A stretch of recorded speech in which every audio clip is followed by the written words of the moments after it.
Hello and welcome to the channel. As always, like the video, and if you enjoyed the story, leave a comment on if you would want more. This fanfiction was not created by me, but in the description there is a link to the fanfic so you can show your support to the creator and read along. Without any more delay, let's dive into the story. Killing Orochimaru sure was a tall order, Hanabi thought as she made her way towards the place Naruto had sent them. Could they really do it even with the Akatsuki's help? Hanabi didn't know, but if Orochimaru really did have a weakness on Naruto, then he had to be taken out. There was no other option, he was a threat. Mito and Hitomi had similar thoughts running through their minds. Orochimaru was a Sannin, after all, one of the best ninjas the Leaf had ever produced. He had even created Naruto's powers from the ground up. He wouldn't be taken down so easily, but Naruto believed in them, so they had to believe in Naruto's training. The trip wasn't terribly long. They set up camp near Orochimaru's base and were going to stay there until Zetsu called on them. Hitomi practiced with her new scythe, picturing Itachi in every tree she cut down. Mito and Hanabi were creating a plan to fight Orochimaru, getting information from Suigetsu about his skills. And as they were planning, they truly felt that they could take down Orochimaru, because even if he was a Sannin, even if he had a small army of his creations to back him up, they had the training of Naruto, and the strength of the Akatsuki on their side. This wasn't going to be a battle, this was going to be a small war. One that could very well decide the future of the Akatsuki and, more importantly, Naruto. It was getting dark and Naruto was about ready to call it a day. He thought about what to do with his traveling companion. Fu had cried for a while after they had left Taki, but she eventually stopped. Not just crying, but everything. She didn't talk, she didn't move, she didn't seem to live. Naruto set her down on the ground and just looked at her blank face. "Why didn't you use your chakra cloak? If you had, you probably would have been able to fly faster than me, and then the fight might have turned out very differently," Naruto asked. Fu snapped out of whatever thought she was in, and for the first time since they left the village she was aware of her surroundings. She looked around after apparently shocked that it was already night, and she was no longer on Naruto's shoulder, but just because she was aware didn't make her look any less broken. Her body was still stiff and her eyes still had that loneliness in them. She could have made a break for it, but her eyes just returned to Naruto as she answered his question. "I didn't want to hurt anyone. If I did, they would hate me," Fu said. "They were going to hate you no matter what," Naruto said, taking off his cloak so he could replace the bandages on his arm. "How did that happen?" Fu asked, trying her best to keep the conversation going.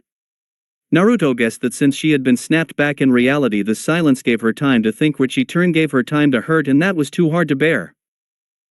"My father sent one of his top ninja to kill me, and I'll have to admit Itachi was pretty good," Naruto said, deciding to relive Fu of the silence. "You fought against Itachi Uchiha? No wonder you got so badly injured," Fu said, sounding sorry for him. "I wasn't helpless, you know," Naruto said, rather irritated that Fu was talking down to him. "I broke his leg, you know." Fu didn't say anything after that until Naruto finished wrapping his arm. "So what's going to happen to me?" "I'm going to take you to one of the Akatsuki's bases, and there will rip the 7 tails out of you and you'll die," Naruto said, matter-of-factly, looking up to see Fu's shocked expression. "You want to run?" Fu sighed. "No, even I can tell that you'll catch me way before I could make it anywhere." "Damn right I could," Naruto said, causing Fu to puff out her cheeks in annoyance. "Well, at least I won't have to suffer under my village anymore," Fu said as an afterthought. "But you said you didn't go into your cloak because you didn't want to hurt them," Naruto said. "I thought that one day they would come to accept me. That I could walk around like a normal ninja without being looked at like I was a monster. Haven't you ever wanted that? You must be in a similar situation with all your power." "No, I've never cared if people think I'm a monster or insane. In fact, it helps me, keeps the idiots from attacking me," Naruto said with a smirk, thinking about how afraid the Taki ninja looked when he left. "So, are you insane?" Fu said in a monument of wonder, but the blank look Naruto gave her made her wish that she had never asked. They sat there in silence for a while, Naruto just giving her that uncomfortable look. Naruto finally let out a groan and answered her question. If you ask me, I don't think I'm different than any other ninja. The only difference is that I don't have village backing me. But what about all those people you killed? Fu said. All ninja kill people, I just happen to get more than my fair share. Naruto said. I don't go out and murder for fun as many people might think. In fact, the only times I've gone out to specially kill people has been restricted to bandits, jinchuriki, and one indicant with the leaf. 2 of those things I only did because I was ordered to. The other was because I was in need of money. Other than that, all my kills have come from people who have attacked me first. I didn't even attack any of the civilians in your village. That was your guys' fault. So ask yourself this, am I insane just because I don't show mercy to the people that attacked me? I guess not, but I do think you share some of the blame for all the destruction in the village. Fu said. I know, if I had never have come then none of it would have happened. Is that what you're trying to say?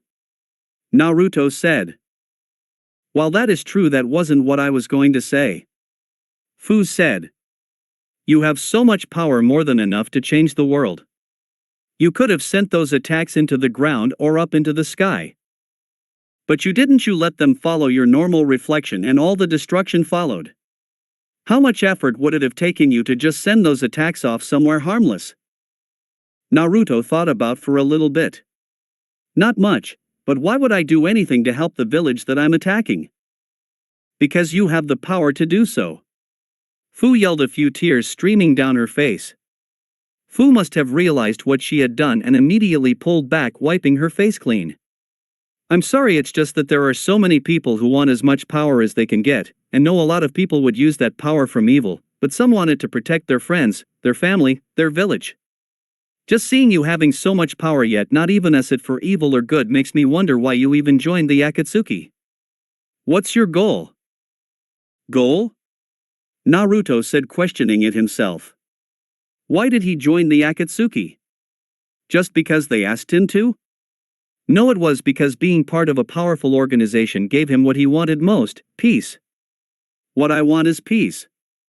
Not for the world, just for me. Fu gave Naruto a strange look, asking him to explain. I was created to be the best, the one to stand above all others, but having that much power isn't all it's cracked up to be. When you have so much power, people become afraid of you, and when people are afraid of you, they either want you on their team or in the ground.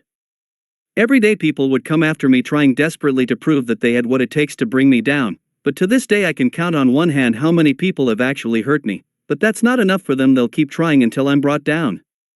I decided to join the Akatsuki because they didn't need me. Even if I had denied their offer, they wouldn't have bothered me unless I attack them. So the reason I joined the Akatsuki is because I didn't need to. So if you want to know what my goal is, it's never having to use my powers again. To live a normal life just like you wanted, but the only way for me to do that is to surround myself with other powerful people like the Akatsuki, or become so powerful that even the best of the best will be too afraid to fight me. And you want to know something? For the first time it happened. Your village saw me and realized that fighting me was like going down a one-way road. There would be no return. Fu looked at Naruto in a whole new light. He wasn't that different from her. They both just wanted to live normal lives. They were both too high for people to understand them. The only difference was that Fu wanted to lower down to the regular world. One where she could have friends and people wouldn't fear her for her power. But Naruto wanted to rise even higher, so much so that people wouldn't even be able to see him. Hey, how about we be friends? Fu said with a warm smile. Naruto looked at her like she was insane. Friends? You do know you're going to be dead soon, and I'm going to be the cause. I know, but I still have a life to live before that happens, so I'm not going to waste it feeling sorry for myself. Fu said, holding out her hand. Naruto looked at Fu's outstretched hand and chuckled. You know, with all the stuff you were saying earlier, I thought you were intelligent, but now I can see how much of an idiot you really are. "So you don't want to be my friend," Fu said, the smile that was on her face disappearing and her hand lowering, but before she could pull it completely back, Naruto took a hold of it. Fu's face immediately lit up while Naruto was unreadable with a blank expression. "I guess the world does favor the stupid," Naruto said, looking at his new friend. A few days later, Orochimaru was in his office thinking of a way to stop the oncoming disaster. The Akatsuki had found him out, that much was clear. If Orochimaru's prediction was right, then the Akatsuki team would be here by sundown. Orochimaru turned to see his Akatsuki ring on a table on the other side of the room. That's what the Akatsuki would be after, but there was another thing that was being targeted. A notebook was sitting on the desk in front of Orochimaru. The title on the cover said Vector Control, Test Subject 001. This is what the other group wanted. Orochimaru's spy had told about the brats that were currently squatting near his base. No doubt Naruto had sent them to erase any information that could present a problem to Naruto in the future. The notebook on his desk was the only copy and Orochimaru was the only one to have read it. After all, the last thing he wanted was for this information to be stolen. Hell, the only reason he had made the notebook in the first place is because, with all the tests he was doing simultaneously, he would tend to forget the specific details of one particular test, and he needed to keep that information sorted out somewhere. Orochimaru considered destroying the notebook right then and there, but that would only be completing Naruto's mission for him. Besides, if the worst were to happen, then Orochimaru would be sure to release this information and bring Naruto down with him. On the other hand, Orochimaru could attack the girls now or send some of his minions to do it, but Orochimaru felt that if he did that, it would cause the Akatsuki to move faster than they already were, and that was something Orochimaru wanted to avoid at all costs. He still needed to move some of his more important equipment out of the base before the fight. So for right now, Orochimaru would plan for the battle that was soon to come. The girls and Suigetsu were preparing for the fight. Zetsu had already contacted them to help with the mission, and the two-man Akatsuki team would be here soon. They weren't supposed to move until they got here, but Orochimaru was moving more things out of his base by the minute, and the girls were afraid that the information they were supposed to destroy was going with it. Orochimaru must have realized that he had been found out because he had given up on moving the items secretly, instead focusing on speed. This not only made it more likely the information about Naruto would be moved, but also presented the problem of outsiders catching on, most notably Jiraiya's spy network. It required no explanation on how bad it would be if the Leaf also got involved. It was a few more hours before Kakazu and Kisame showed up, but better late than never. With a quick planning session, they were off. Orochimaru's base was located underground, and with Hanabi's Byakugan they were able to find the prefect entrance point. The only thing that was missing was a door. Kisame, using his godlike strength, fixed that problem by smashing his sword into the ground, creating a crater that led all the way to the base. The group dropped into the base, surprising two guards who weren't expecting their enemy to blow a hole into the base. They were easily taken care of. Now that they were in the base, they could hear the frantic patter of feet all around them. Orochimaru's minions were on high alert. "You better now slow us down," Kakazu said to the girls. "You sure you can handle this, old man? Because I'd be glad to take over," Mito retorted. "What a cocky girl. She must think she's a badass. Let's see her fight Orochimaru," Kisame said. "You better not look down on us or we just might take your spot in the Akatsuki," Hitomi said. "If you were strong enough to be part of the Akatsuki, you would have already filled one of the empty spots. Naruto has deceived you into believing you're S-class level," Kisame said. "Not that I don't love the banter," Hanabi said as she used her Byakugan to look through the walls and see all the intersecting hallways. But Hanabi threw Nuabari through a wall where it pierced a ninja in an adjacent hallway. "We've got a job to do." "Fine," Kisame, as they all took off down the halls. They split up into 3 groups, and if any of the groups found Orochimaru, then they would alert the other groups. The groups were Hitomi and Suigetsu, Hanabi and Mito, Kakazu and Kisame. The groups fought down hallways of cannon fodder, checking each room as they went. It looked like most of the rooms had been cleaned out. Mito had expected some stronger ninja being in Orochimaru's base and all. Most of the ninja she and Mito ran into were easily taken care of. It might have had something to do with the close corridor combat which Mito and Hanabi excelled at, or it could be that all the stronger ninjas were being sent to Kisame and Kakazu as they were the bigger threat. This would be correct as the two Akatsuki members were currently tearing through the sound floor. Mito and Hanabi burst into one of the many rooms. The room was some sort of lab with tables full of strange substances. It must have not been that important as it hadn't been cleared out. The girls only spent the minimal time looking through the room. They didn't find anything of importance, but as they went to leave, someone was blocking the door. It was a girl with blue hair wearing a green dress. "So you're Naruto's lackeys?" the girl said. "And you're Orochimaru's," Mito said, readying her fighting stance. "The name's Guren and I am not just some lackey. I'm one of Orochimaru's elite," the girl said with a smile that reminded the girls of Naruto's. "So you're the elite?"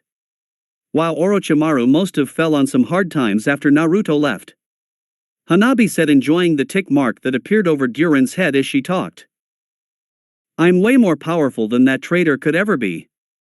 Guren screamed as pink crystals emerged from the ground attempting to skewer Hanabi and Mito. "Sure you are," Hanabi said as she jumped out of the way and threw Nuabari at the crystal girl. Guren blocked by making a wall of crystal between her and the needle. The Nuabari only pierced through the wall hallway before coming to a stop, forcing Hanabi to retract it.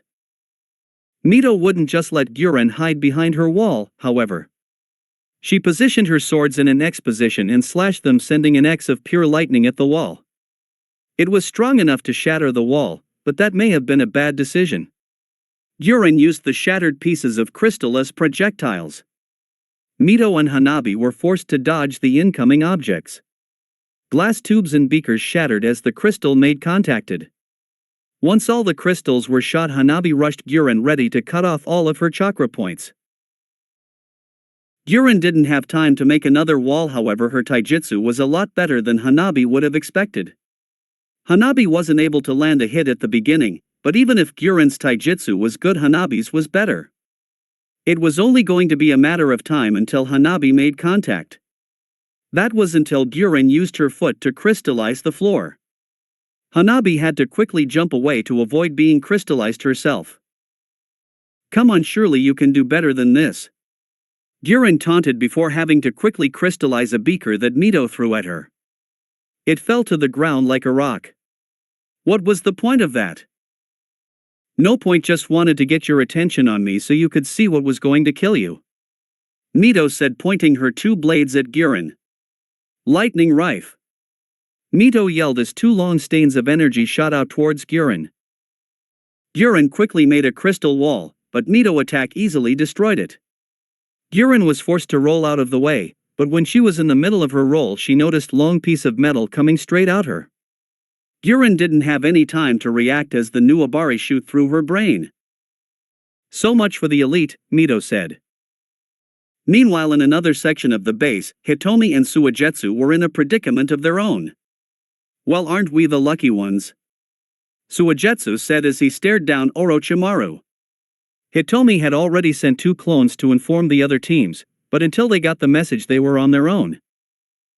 "Now you've found me, what will you do?" Orochimaru said, not looking the least bit worried. "Kill you, of course," Suigetsu said as he attempted to lop off Orochimaru's head with his sword. Orochimaru bent back at an impossible angle to avoid two and used a light windjutsu to push Suigetsu back. "Come, now you can do better than that," Orochimaru said mockingly. Hitomi, in response to Orochimaru, created a wall of fight that went the entire length of the room at Orochimaru. Once the firewall had hit the other side of the room, Orochimaru was nowhere to be found. Hitomi scanned the room with her Sharingan looking for his chakra signature. She was looking at the ground, having expected him to dig underneath her, but was shocked when she sensed him above her. Orochimaru fell down from the ceiling with a sword in his hand. Hitomi wasn't able to dodge fast enough and got a long cut down her back. Luckily it wasn't too deep, but Hitomi didn't have time to think about her wound as Orochimaru summoned a snake right when he landed. The snake tried to shallow Hitomi whole, but she used a new scythe to stab the snake through the jaw. The snake, unable to move, was an easy target for Suigetsu, who sliced off its head. Orochimaru, seeing that Suigetsu was in the air, shot a snake at him from his sleeve.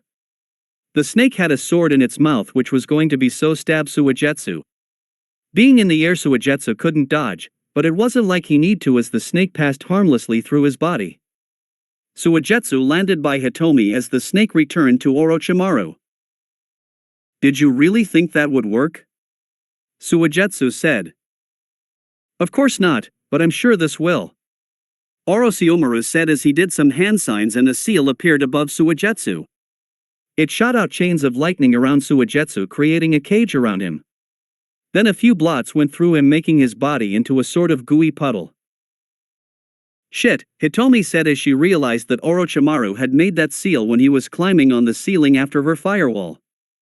Suigetsu was useless at this point, so it would be up to Hitomi to fight Orochimaru. Hitomi just hoped her reinforcements got her soon. Mito and Hanabi were searching around a set of rooms near the back of the base. Things had calmed down since all the ninja on this side seemed to be dead. Mito was alone searching what looked to be an office, and she struck a gold mine. On one of the tables was the ring they had been looking for, and on the main desk was a notebook titled Vector Control, Test Subject 001. Mito knew the only ninja to ever have vector control was Naruto, so that was no doubt that this was the information they had been looking for. Mito knew she should destroy it, but it was everything about Naruto ability, and Mito would be lying to herself if she wasn't curious. Maybe just a little peek. Mito opened the book and started reading.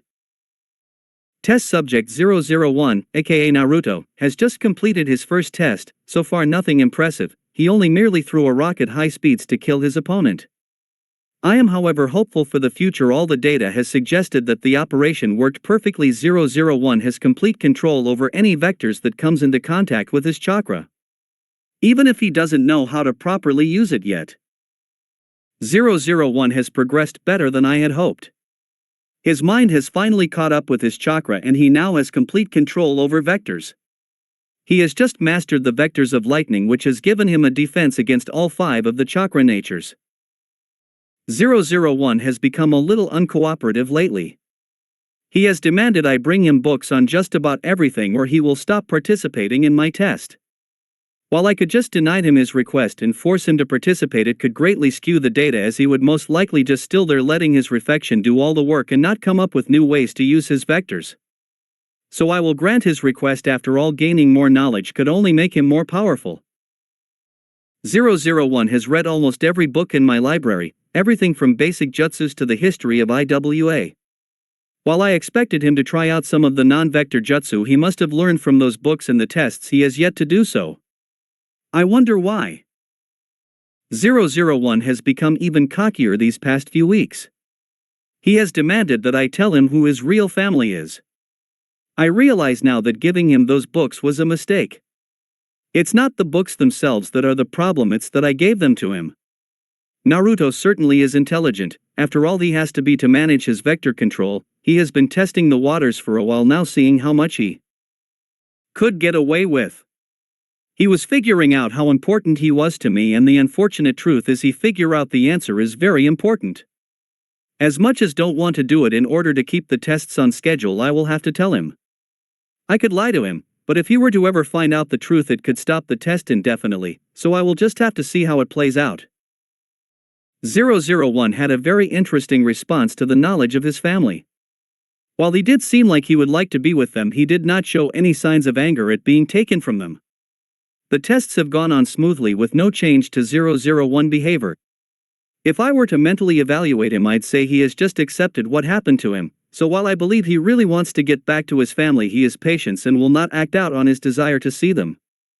I do have a countermeasure if 001 ever does try to escape. It has to do with a ring on his wrist. It takes advantage of a certain defect I implanted into the vector control formula it works by. The book was immediately shut by an angry-looking Hanabi before Mito could read any farther. "What are you doing?" Hanabi hissed. "I was just checking to see if this was what we were looking for," Mito said, her hastily made lie.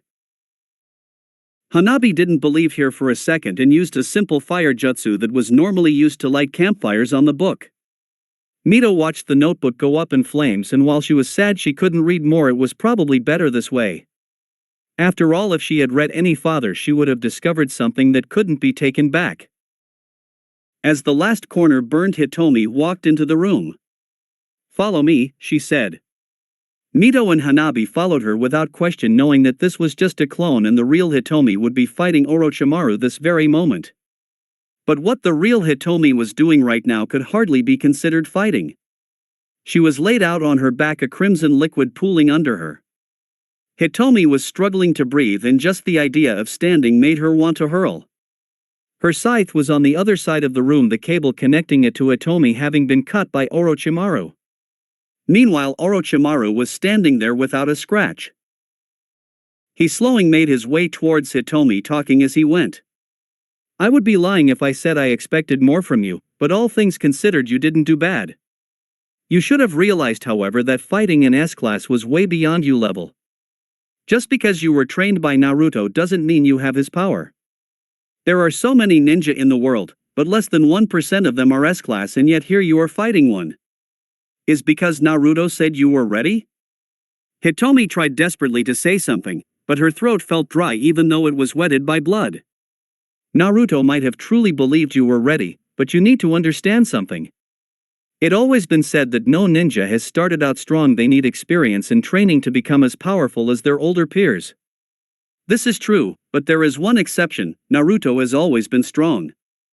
Ever since I gave him vector control, he has been able to beat ninja that should be way out of his league." "Why are you telling me this?"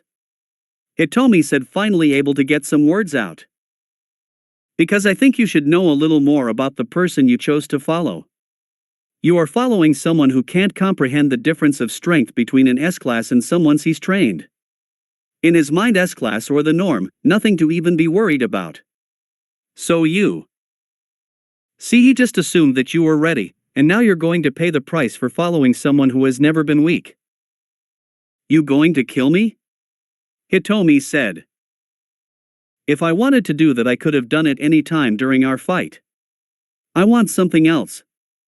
Something that I've wanted for a long time." Orochimaru bent down and brought his hand over Hitomi's eyes. Pain exploded as he ripped her left eye from her socket. Hitomi's previously stiff body was contracted as she brought her legs up to her stomach and her hands over her left eye socket. The pain also caused her to close her other eye, leaving her unable to see anything. "Come on now, we've still got the other on," Orochimaru said, but just as he was about to remove the other one, Hitomi heard an explosion and the crumbling of bricks. She felt Orochimaru's hot breath leave her face as he stood back up. "You couldn't have waited a little longer?" Orochimaru asked. "Sorry, but Naruto would be pissed if we let one of his brats die," Kisame said. "Do you really think he cares?" Orochimaru asked. "If he doesn't care about them because of his feelings, he certainly cares about them because of their usefulness. Even if there was no way they could beat you," Kakazu said. "And you think you can?" Orochimaru said. Then there was explosions, fighting, intense heat, all signs of truly powerful people fighting.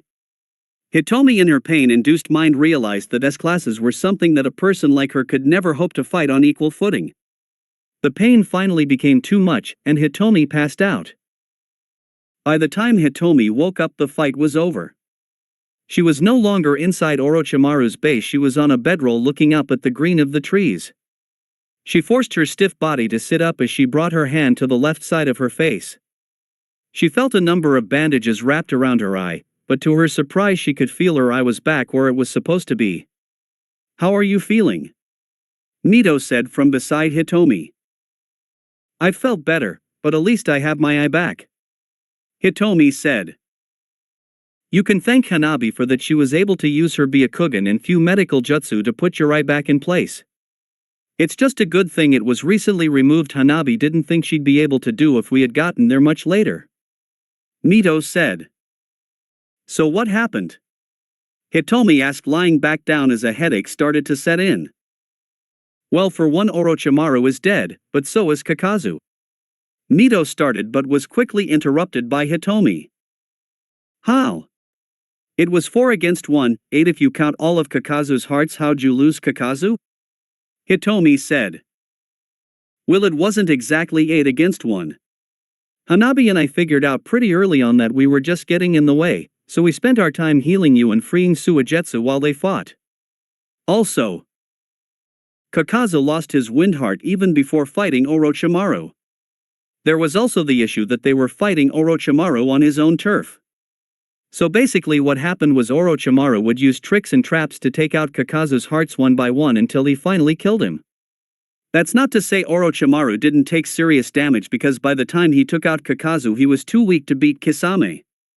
After that we got Jiraiya and got as far away from the base as we could. Mito said, giving a brief explanation the devastating fight that must have occurred. But it's just so frustrating. Hanabi and I took out a girl that claimed to be Orochimaru's elite so easily, but when faced with the Sannin we were nothing. All Naruto's training and all that planning didn't do anything to lessen the gap between S-class and regular ninja. Is it really that wide? Just clam down. The mission was a success, so there's no point in beating yourself up over it. Hitomi said. I guess you're right. Mito said, giving a weak smile. So what are we going to do now? Hitomi asked. Mito handed Hitomi an Akatsuki ring. You get a day to rest, but then we going to seal the 7 tails. So we're now official members. Hitomi said, looking at the ring. Well, it more to fill space to make the sealing go faster, since we're not on the Akatsuki's level, not even close, but technically yes. Our partners have already been decided. You get Kisame, I get Deidara, and Hanabi is with Naruto. Mito said. I'm sure she's happy. Hitomi said, knowing how much Hanabi wanted to be with Naruto. But what about Suigetsu? Well, he was supposed to be partnered with Zetsu, but he turned them down, saying he didn't want to be part of the Akatsuki, although he did agree to help with the sealing. He's basically already part of the Akatsuki. Why'd he turn them down? Hitomi asked. I don't know, but something tells me that it has something to do with that conversation he and Naruto had. Mito said. Naruto's here. Hitomi said, nearly jumping out of bed in excitement. No, he's not. Apparently Naruto demanded Suigetsu's presence and Zetsu was forced to bring him to Naruto and then back here. Once Suigetsu returned, he refused the Akatsuki's invitation. Mito said, showing she didn't even know what Naruto was up to. That's pretty suspicious of him. Hitomi said. You're not the only one who thinks that. I've heard Kisame talking about how the Akatsuki is questioned Naruto's loyalty. Apparently Naruto caught the 7 tails a while ago, but because Kisame and Kakazu were dealing with Orochimaru they postponed the sealing, and apparently in that time he and the 7 tails have become rather friendly. So the Akatsuki thinks he might not seal her? Hitomi asked. Exactly, but only time will tell, so get some rest and just remember, whatever Naruto decides we go along with him, not the Akatsuki. Mito said, getting up and leaving Hitomi to get some rest. Right, Hitomi said as she fell back into a dreamless sleep. Jiraiya was walking around Orochimaru's destroyed base. Leaf Ambu were searching the whole base, but so far nothing had turned up except a whole lot of bodies. Orochimaru's and the Akatsuki member Kakazu's include. Jiraiya's spies had informed him of Orochimaru's base as they had seen all the stuff being moved. Jiraiya rushed here as fast as he could, but by the time he arrived the party had already ended. All that stuff that had been moved would be worthless to Orochimaru now. Jiraiya was thinking about calling it quits and return to the Leaf, but Kakashi came up beside him. Jiraiya, we found a survivor. Take me to him, Jiraiya said, happy that the trip wasn't a complete waste. Kakashi led Jiraiya into a small room where a boy was being guarded by 2 Ambu. The boy looked up as soon as Jiraiya entered the room. Hello, Master Jiraiya. My name is Kabuto. It's a pleasure to meet you. The boy said with a smile that screamed deception and cunning. Naruto was more than willing to begin the sealing. A lot of the Akatsuki members expected this, but most of them thought he would do something during the sealing. He was the only one whose real body was present after all, but no, everything went off without a hitch. It also helped Naruto's case that Fu was less than willing to start, but in 3 days the statue had the chakra and Fu was dead. This didn't mean the Akatsuki wasn't still suspicions of Naruto. After all, you'd have to be a complete idiot to not see he was planning something, but in an organization that was made up of traitors and terrorists, everyone was planning something, so for right now Naruto could be overlooked. Only 3 jinchuriki and 1-tailed beast was left. Things were not looking good. Orochimaru was also dead by the hands of the Akatsuki. Kabuto, the only survivor, proved to be no help at all. Going through his brain had only revealed that Hanabi, Mito and Hitomi were part of the attack, and other information that would have been valuable if the snake was still alive, but the worst part was the memories Kabuto had of Naruto's childhood.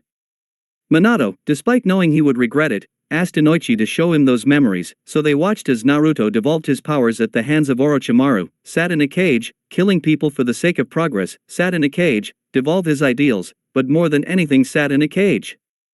It hurt Minato to watch, and it was even worse knowing that Kabuto had spent a lot of his time spying on the leaf. Someone who could have led them to Naruto had been so close all this time. While Minato was suffering, watching his son Inoichi seemed to be enjoying himself. After all, this was the monster that killed his daughter, and that's what scared Minato the most. Was it too late for Naruto? Did the village already hate him enough that he would never be able to return? The logical part of his brain told Minato that it was, but he just couldn't believe that. And even with all these memories of Naruto, there was nothing that gave them any sort of weakness. Everything that was in these memories were stuff they already knew, although Orochimaru apparently had a notebook about Naruto that Kabuto strongly expected had a weakness written inside it. But that notebook had gone to the grave along with Orochimaru, exactly how Naruto wanted it. It wasn't all bad news because Naruko had succeeded in making an elemental Rasengan. She was using 3 shadow clones to do each of the steps separately, and while Minato applauded her for her genius, it wasn't practical for anyone else to use. Minato simple did not have enough chakra for it in minima. While having some of the Kyuubi's chakra could theoretically do it, it would still take a huge amount of her overall chakra, far too much, to justify using it on one move. Naruko improvement was amazing and certainty boosted her combat strength, but Minato was still so afraid that the Akatsuki would swoop in and take her. Minato had been confident that he could protect his daughter, but Naruto had crushed Taki alone. He had crushed them so bad, in fact, that Taki had pretty much pulled out of the alliance. Could Minato really protect Naruko from an organization with that kind of power? Minato slapped himself at the thought. Of course he would. He wasn't alone. He had Kushina, Jiraiya, Itachi, his daughters, and loads of other strong ninja. Taki was a minor village, so they probably weren't prepared to fight an S-class ninja like Naruto. Besides, Naruto was Minato's blood, so of course he'd be insanely strong. There was nothing to worry about. With these thoughts in his head, Minato went back to work, confident once again that everything would turn out all right. If only the rest of the village could be as optimistic as he was. Hitomi walked alongside Kisame after she and the rest of the girls had been separated. Hitomi I had healed a day ago, and she was finally able to take off the bandages. Hitomi didn't think she'd ever forget how painful that was. Kisame didn't talk much, but from Hitomi's observation of him thus far, she was confident that he was one of the higher-level Akatsuki members, even when the Akatsuki had a full set of S-classes. If Hitomi was to guess, she would place Kisame as the 3rd strongest in the group, with Pain and Naruto above him. Although Hitomi wasn't sure who was above whom with Pain and Naruto. Hitomi didn't know anything about Pain's abilities, but he was the leader, which must mean he had undeniable power, but Hitomi just found it hard to believe Pain would be able to get past Naruto's reflection, although Itachi, and Lee to a lesser extent, had proven that it was not impossible. Normally it wouldn't matter who was stronger since they were on the same side, but Hitomi bet that whatever Naruto was planning wasn't just going to fly by Pain. Hitomi just hoped that Naruto knew what he was doing. Mito was sitting on one of Deidara's clay birds while Deidara was on another one. "Where are we going?" Mito asked. "To Iwa. Sasori died before he could capture the 5 tails, so now it's up to his partner and his replacement to do it," Deidara said. "Thinking about blowing up your home village," Mito said. "I'm not blowing it up," Deidara yelled defensively. I'm making art. Just don't be making art out of our target. Mito replied. Mito didn't know what to make of Deidara. While she respected his skill as a ninja, he just seemed too unstable even with the Akatsuki's standards, although perhaps not on the level of Haiden. Mito didn't even think Deidara and her were a good pair. Sure, they had worked together once before, but that had ended in Deidara losing his second arm. Their powers were also complete opposites. Deidara was a long-range bomber while Mito was a close-range brawler with one or two long-ranged attacks. Mito was seriously wondering if they'd be able to capture the Five Tails, but then again, this was Deidara's home village and he can cause quite a distraction. Mito smiled as she thought up a plan. She would be the one to take down the Five Tails, not Deidara like everyone expected. She would prove that she was just as good as any other Akatsuki and make up for her uselessness during Orochimaru's assassination. Hanabi was practically skipping to where Naruto was supposed to meet her. She knew that now that she was part of the Akatsuki she would have to play the part, which basically meant walking around with a scowl everywhere she went, but she was just too excited to see Naruto. She hadn't seen him in forever and now she was on the same level as him. Well, Hanabi didn't actually think that. She knew she was nowhere close to Naruto, but at least now she could help him as a fellow Akatsuki member. Plus she was all alone with him, which made her even happier. Hanabi was so happy that she didn't even notice Naruto when he was in her sight. "What are you doing?" Naruto asked with a very confused look. Hanabi stopped so fast that she tore up some grass. She had a horrible blush on her face that she tried desperately to cover up, but all she could think of was how Naruto had seen her skipping. That is something no serious ninja do, or any ninja for that matter. "I was just..." Hanabi couldn't come up with anything to say as she stood there where he hands clamped together her front of her and looking to the side. She was feeling herself melt from embarrassment from the gaze she couldn't. This is not how she wanted to meet Naruto after all this time. It made her feel like nothing had changed from that fateful day in the Land of Frost. Naruto waited a little bit for an answer to explain what he just saw, but seeing Hanabi's reaction gave him all the answer he needed. He had almost forgotten that Hanabi had a huge crush on him. "Fine, whatever, I don't really care," Naruto said without any emotion, but on the inside was laughing very hard. Hanabi felt relief wash over her as Naruto didn't press any farther. She waited for her blush to die down before turning back to face Naruto, but when she did her blush came back darker than it was before. "Why aren't you wearing a shirt?" Hanabi screamed. Naruto had his Akatsuki cloak on the ground beside him, and apparently Naruto had stopped wearing a shirt underneath it as Hanabi could see the pale white skin of his chest and blushed madly, even if to most people Naruto looked like an anorexic vampire, which would give very little sexual appeal. Naruto's sweat dropped as he hadn't been wearing his Akatsuki cloak since Hanabi had arrived. She must have been too caught up in her skipping to have realized, Naruto thought. He had taken it off because he felt like his arm had healed enough to where he didn't have to bandage it up, and he had taken his cloak off to take them off. This was something Naruto was going to explain to the blushing girl, but the moment he lifted his unbandaged arm Hanabi freaked. In Hanabi's world she saw Naruto's arm and about had a heart attack. There were large patches of fresh pink skin surrounded by a red outline that stood out against Naruto's pale skin. Hanabi had heard that Naruto had been injured by Itachi, but she didn't think he had been hurt this bad. Hanabi had seen this after the fact, so it wasn't that bad, but she knew you didn't get scares like that unless you were seriously burned. Hanabi immediately rushed over to get a better look at Naruto's arm. "What are you doing?" Naruto asked, a little uncomfortable with the sad look Hanabi was giving as she stared at his arm. "You didn't get this treated, did you?" Hanabi asked, looking up at Naruto's face, giving him a very angry look. Now a normal man would have died on the spot with a look like that, but Naruto was the strongest ninja in the world, or so he told himself, so he was not going to be intimidated by a girl 3 years his junior. "No, I didn't." "Why should I have? It healed fine on its own and my ability kept me from bleeding out," Naruto said. "But what if it had gotten infected, or what if the pain had made you make a mistake in battle? This isn't just some minor wound, your whole arm was burnt to a crisp."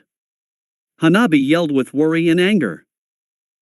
It can't get infected because my reflection keeps all germs away, and I even banged it up just in case. Naruto said, feeling rather let down that Hanabi thought he could die from something as minor as that. Still, let me heal it and bandage it. Hanabi said, already preparing to use the small amount of medical jutsu she knew to help Naruto. It's already healed enough and I don't need it bandaged. Naruto said. What is with you guys and having so much of an ego that you can't accept help when it's offered to you? Hanabi said, very irritated. Yes, I know that it's mostly healed, but there's still some damage here. I know that doesn't mean much to the Accelerator, the world's strongest ninja. Hanabi said sarcastically. But it's not going to do any more damage, and besides, with my help those scares could go away faster. Hanabi said, now getting a little desperate for Naruto to accept her help. Naruto looked at the girl who only wanted to help. Didn't she realize that he was fine? That he would have to take down his reflection for her to help, and that would put him in more danger than just letting the wound heal on its own. Logic would tell Naruto to ignore Hanabi, but the sad look she was giving him made him feel a little guilty. Fine, what were the odds that they would get attacked here? Plus, as much as Naruto didn't to admit it, he did have soft spot for Hanabi. Go ahead, Naruto said, holding out his arm and disabled his reflection. Hanabi looked so happy while she was healing. Naruto that the pale boy actually gave a little bit of a smile, and it was all done within 20 minutes including new bandages. So what's the plan? Hanabi asked Naruto, looking pretty pleased with the work she had done. We don't have a plan. Naruto said. What? Hanabi said, her jaw dropping slightly. Haiten and I both captured our targets. Which mean it's the other group's job to capture the rest, so we don't have any work to do. Naruto said, falling down to the grass in a carefree manner. But we have to be doing something. Hanabi said, scared that she wouldn't be able to show Naruto anything she had learned since they parted. Nope, we're done. Naruto said, looking at the sunset. Anyways, I'm going to bed. But we could at least do bounty hunting work. Hanabi said, but although Naruto wasn't asleep yet, he did give her a response. Hanabi, severely disappointed with the outcome of these events, made her bed as close to Naruto as she dared. When the moon was high in the sky, Hanabi stirred awake from a dream she could no longer recall. She planned to fall back asleep, but she noticed something strange. Naruto wasn't asleep, instead he was sitting cross-legged with a cup of water in his hand. Now there was nothing strange about this. Naruto's could have simply gotten up to get a drink, except he wasn't drinking it. He was tapping his finger in the water at different intervals. Hanabi realized that he must be contacting Suigetsu. Hanabi wasn't exactly sure how it worked, but somehow Suigetsu was able to get information from water. Naruto must be sending Suigetsu a message. All the members of the Akatsuki suspected Naruto was up to something, but this was solid proof that Naruto was using Suigetsu for something. But what could that something be? Hanabi was greatly disappointed that Naruto didn't trust her enough to let her in on his plan. Didn't he know that she was loyal to him and not the Akatsuki? It hurt Hanabi, but there was nothing she could do about it. Hopefully Naruto would tell her in time. That night, while Naruto was putting together his plan, while Itachi was finally returning to the village after healed enough to make the trip back, while Minato was just getting home to his wife who had been waiting for him, while Naruko was wide awake in her bed thinking about the power she now possessed, while Pain was looking over his village with Conan next to him, while Toby was making his final preparations for the endgame, a huge chakra pressure emerged and alerted every sensor near and far away. It was so large and so sudden it would be better to call it a chakra explosion. There were only 9 things that could give off that sort of pressure, and there was only one that was unaccounted for. That night the Three Tails made itself known. The Hokage's office was filled to the brim with ninja early the next day. As most of you have probably heard, the Three Tails location has been discovered. Minato said. Inside the office was Kakashi's team, Guy's team, Kushina, and Jiraiya. So we have to seal it before the Akatsuki can. Kushina said. But why did you call all of us in? Surely the other villages will be sending their own ninja. Niji said, looking around at all the familiar faces. It would be better than send an umbu teams for this sort of thing. About that, the Leaf wasn't invited to help, so umbu teams would be a quick way to send the wrong message. Minato said. Then why are we going? Sasuke asked, irritated that he had been called for a mission as soon as his brother got home. Because even if we aren't supposed to come, it can't hurt to have a few extra people to help, and more importantly, by sending regular ninja it will ease the other members of the alliance into letting you help. Minato said.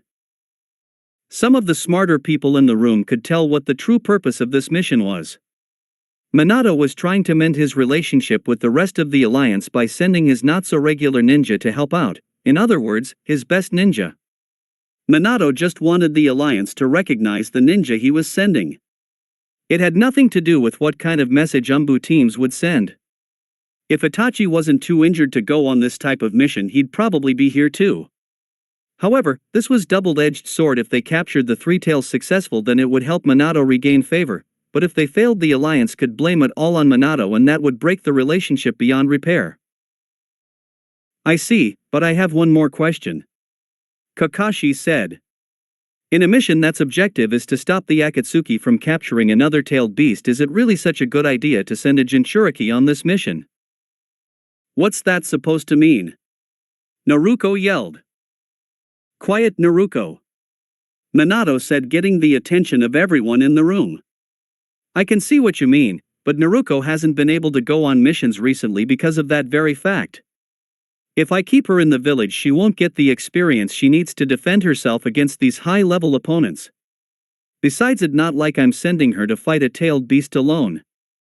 You're all going with her, and honestly, with all of you on this mission, it might be safer to send her with you than leave her in the village. Also, if things get really bad, I'll make sure Minato gets his ass out there in a second thanks to the seal on my back. Kushina said. I see, then I guess there's nothing left to do but head out. Lee said. By the time they got there, the battle was already long underway. There were IWA and Kumo forces running around a big lake with what looked like a giant gray turtle. Although the Three Tails was way more dangerous than any turtle could hope to be. A giant wave of water smashed onto the shoreline, breaking trees and carrying them away. There were a few bodies in the water that moved with the waves that the Three Tails was creating. What the hell are Leaf Ninja doing here? Said a female voice as she jumped down from one of the few remaining trees. She was wearing the IWA uniform, and had black hair with poopyless eyes. She was Kuratsuchi. That's such a kid's granddaughter. We're here to help. Kushina said. We don't need it. Kuratsuchi said, but then an explosion rang out along with the death screams of a few ninja. Doesn't look like it. Kushina said, giving the girl a cocky smirk. Kuratsuchi clicked her tough in annoyance, obviously not happy with another village interfering with the mission, but she couldn't deny that any ninja they could get would help. Fine, just know that you're not in charge here, she said as she led them to the main battle. They reached a small hill by the river that had a bunch of ninja focusing firing on the Three Tails. Black Panther, one of the Kumo ninja, yelled as black lightning struck the water and electrocuted the whole lake, and surprisingly the Three Tails was actually affected by it. That must be some power lightning jutsu, Minima said, admiring the man's jutsu. Hey Darui, guess who decided to show up? Kuratsuchi said as she ran up behind him. Darui took a brief look behind him, but didn't have time to take his eye off the Three Tails as it was already recovering. Hey, didn't you see? They're damn Leaf Ninja? I don't care if they're part of the Akatsuki, if they're here to help them, let them.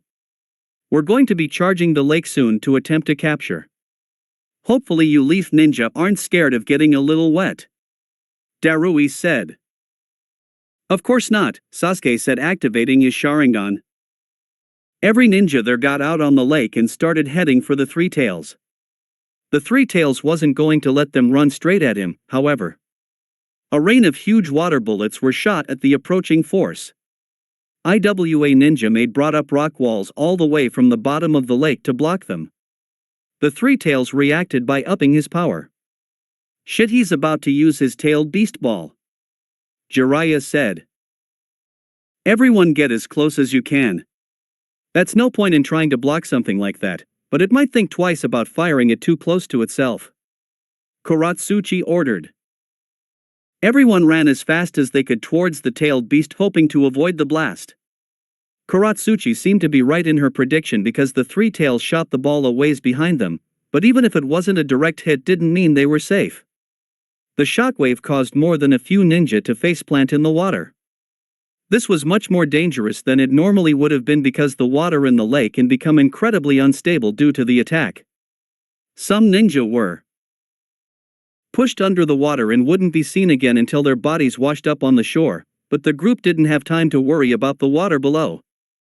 They were now close enough to the three tails where they could be easily hit by one of the swinging tails.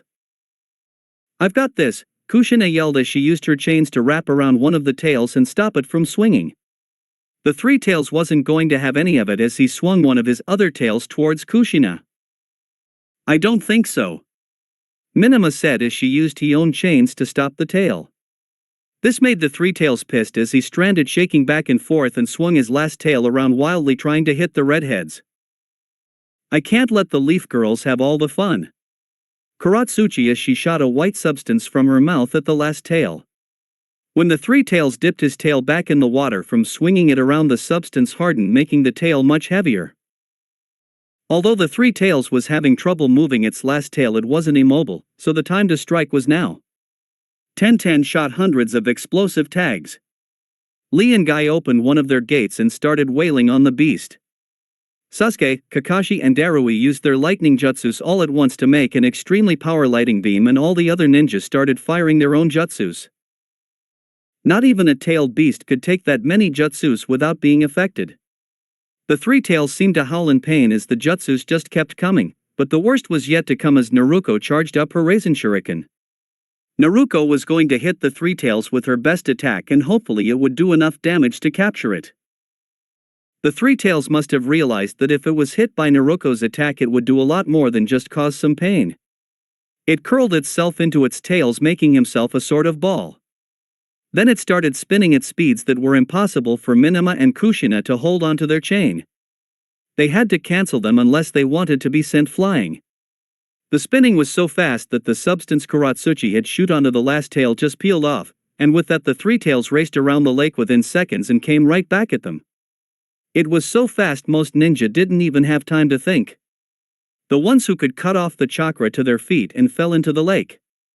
"Tenten, get down!" Niji yelled, since Tenten was one of those ninjas that forgot how to think. Niji raced after her and pushed her into the water just as the three tails passed overhead. However, in saving Tenten, Niji had not been able to get down far enough and got his back chopped up like a raw steak by the three tail spicks. The water turned red from not only the blood coming from Niji's back, but also the handful of ninjas that had stayed above water. Meanwhile, the three tails kept making passes above them, making it impossible to surface, but they couldn't stay in the water, they'd drown. A sudden burst of smoke turned the group's attention elsewhere. The group was amazed to see a giant toad underwater with them. Jiraiya had summoned the toad boss. Without saying a word, the toad boss took out his sword and jumped through the water with Jiraiya on top. It was like they had a telepathic connection because he was not surprised at all by the giant spiked shell spinning at him. The three tails hit the toad boss sword and sparks flew everywhere. Slowly but surely the three tails started losing speed and grinded to a halt. The three tail uncurled itself only for the toad boss to plunge his sword through the middle tail. A new barrage of attacks ensured as the ninja started to get back onto the water. The three tails was clearly in a lot of pain and victory seemed at hand, but things never came that easy.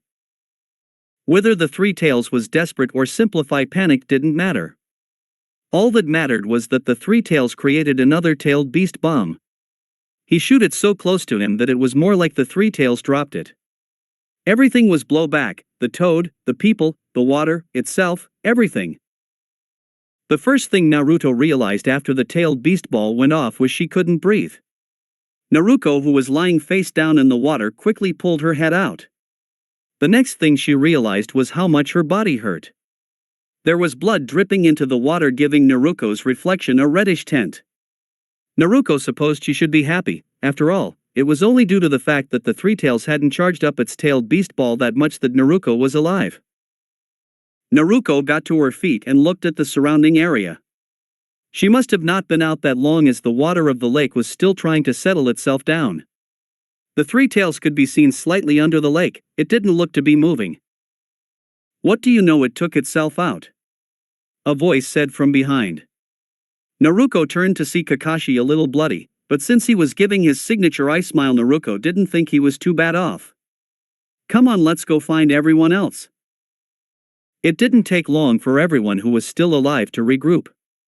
Surprisingly, there were very few casualties in the explosion, although Niji had apparently not been able to survive since he had already lost too much blood from saving Tenten. Naruko knew Tenten would blame herself later, but right now they had to capture the Three Tails before it was able to get up again. They started heading towards the Three Tails just as the lake's water calmed. That was easier than I thought, Sasuke said, already forgetting that one of their friends had died. It was only easy because you got here late. We've been spending hours weakening it, Kuratsuchi said bitterly.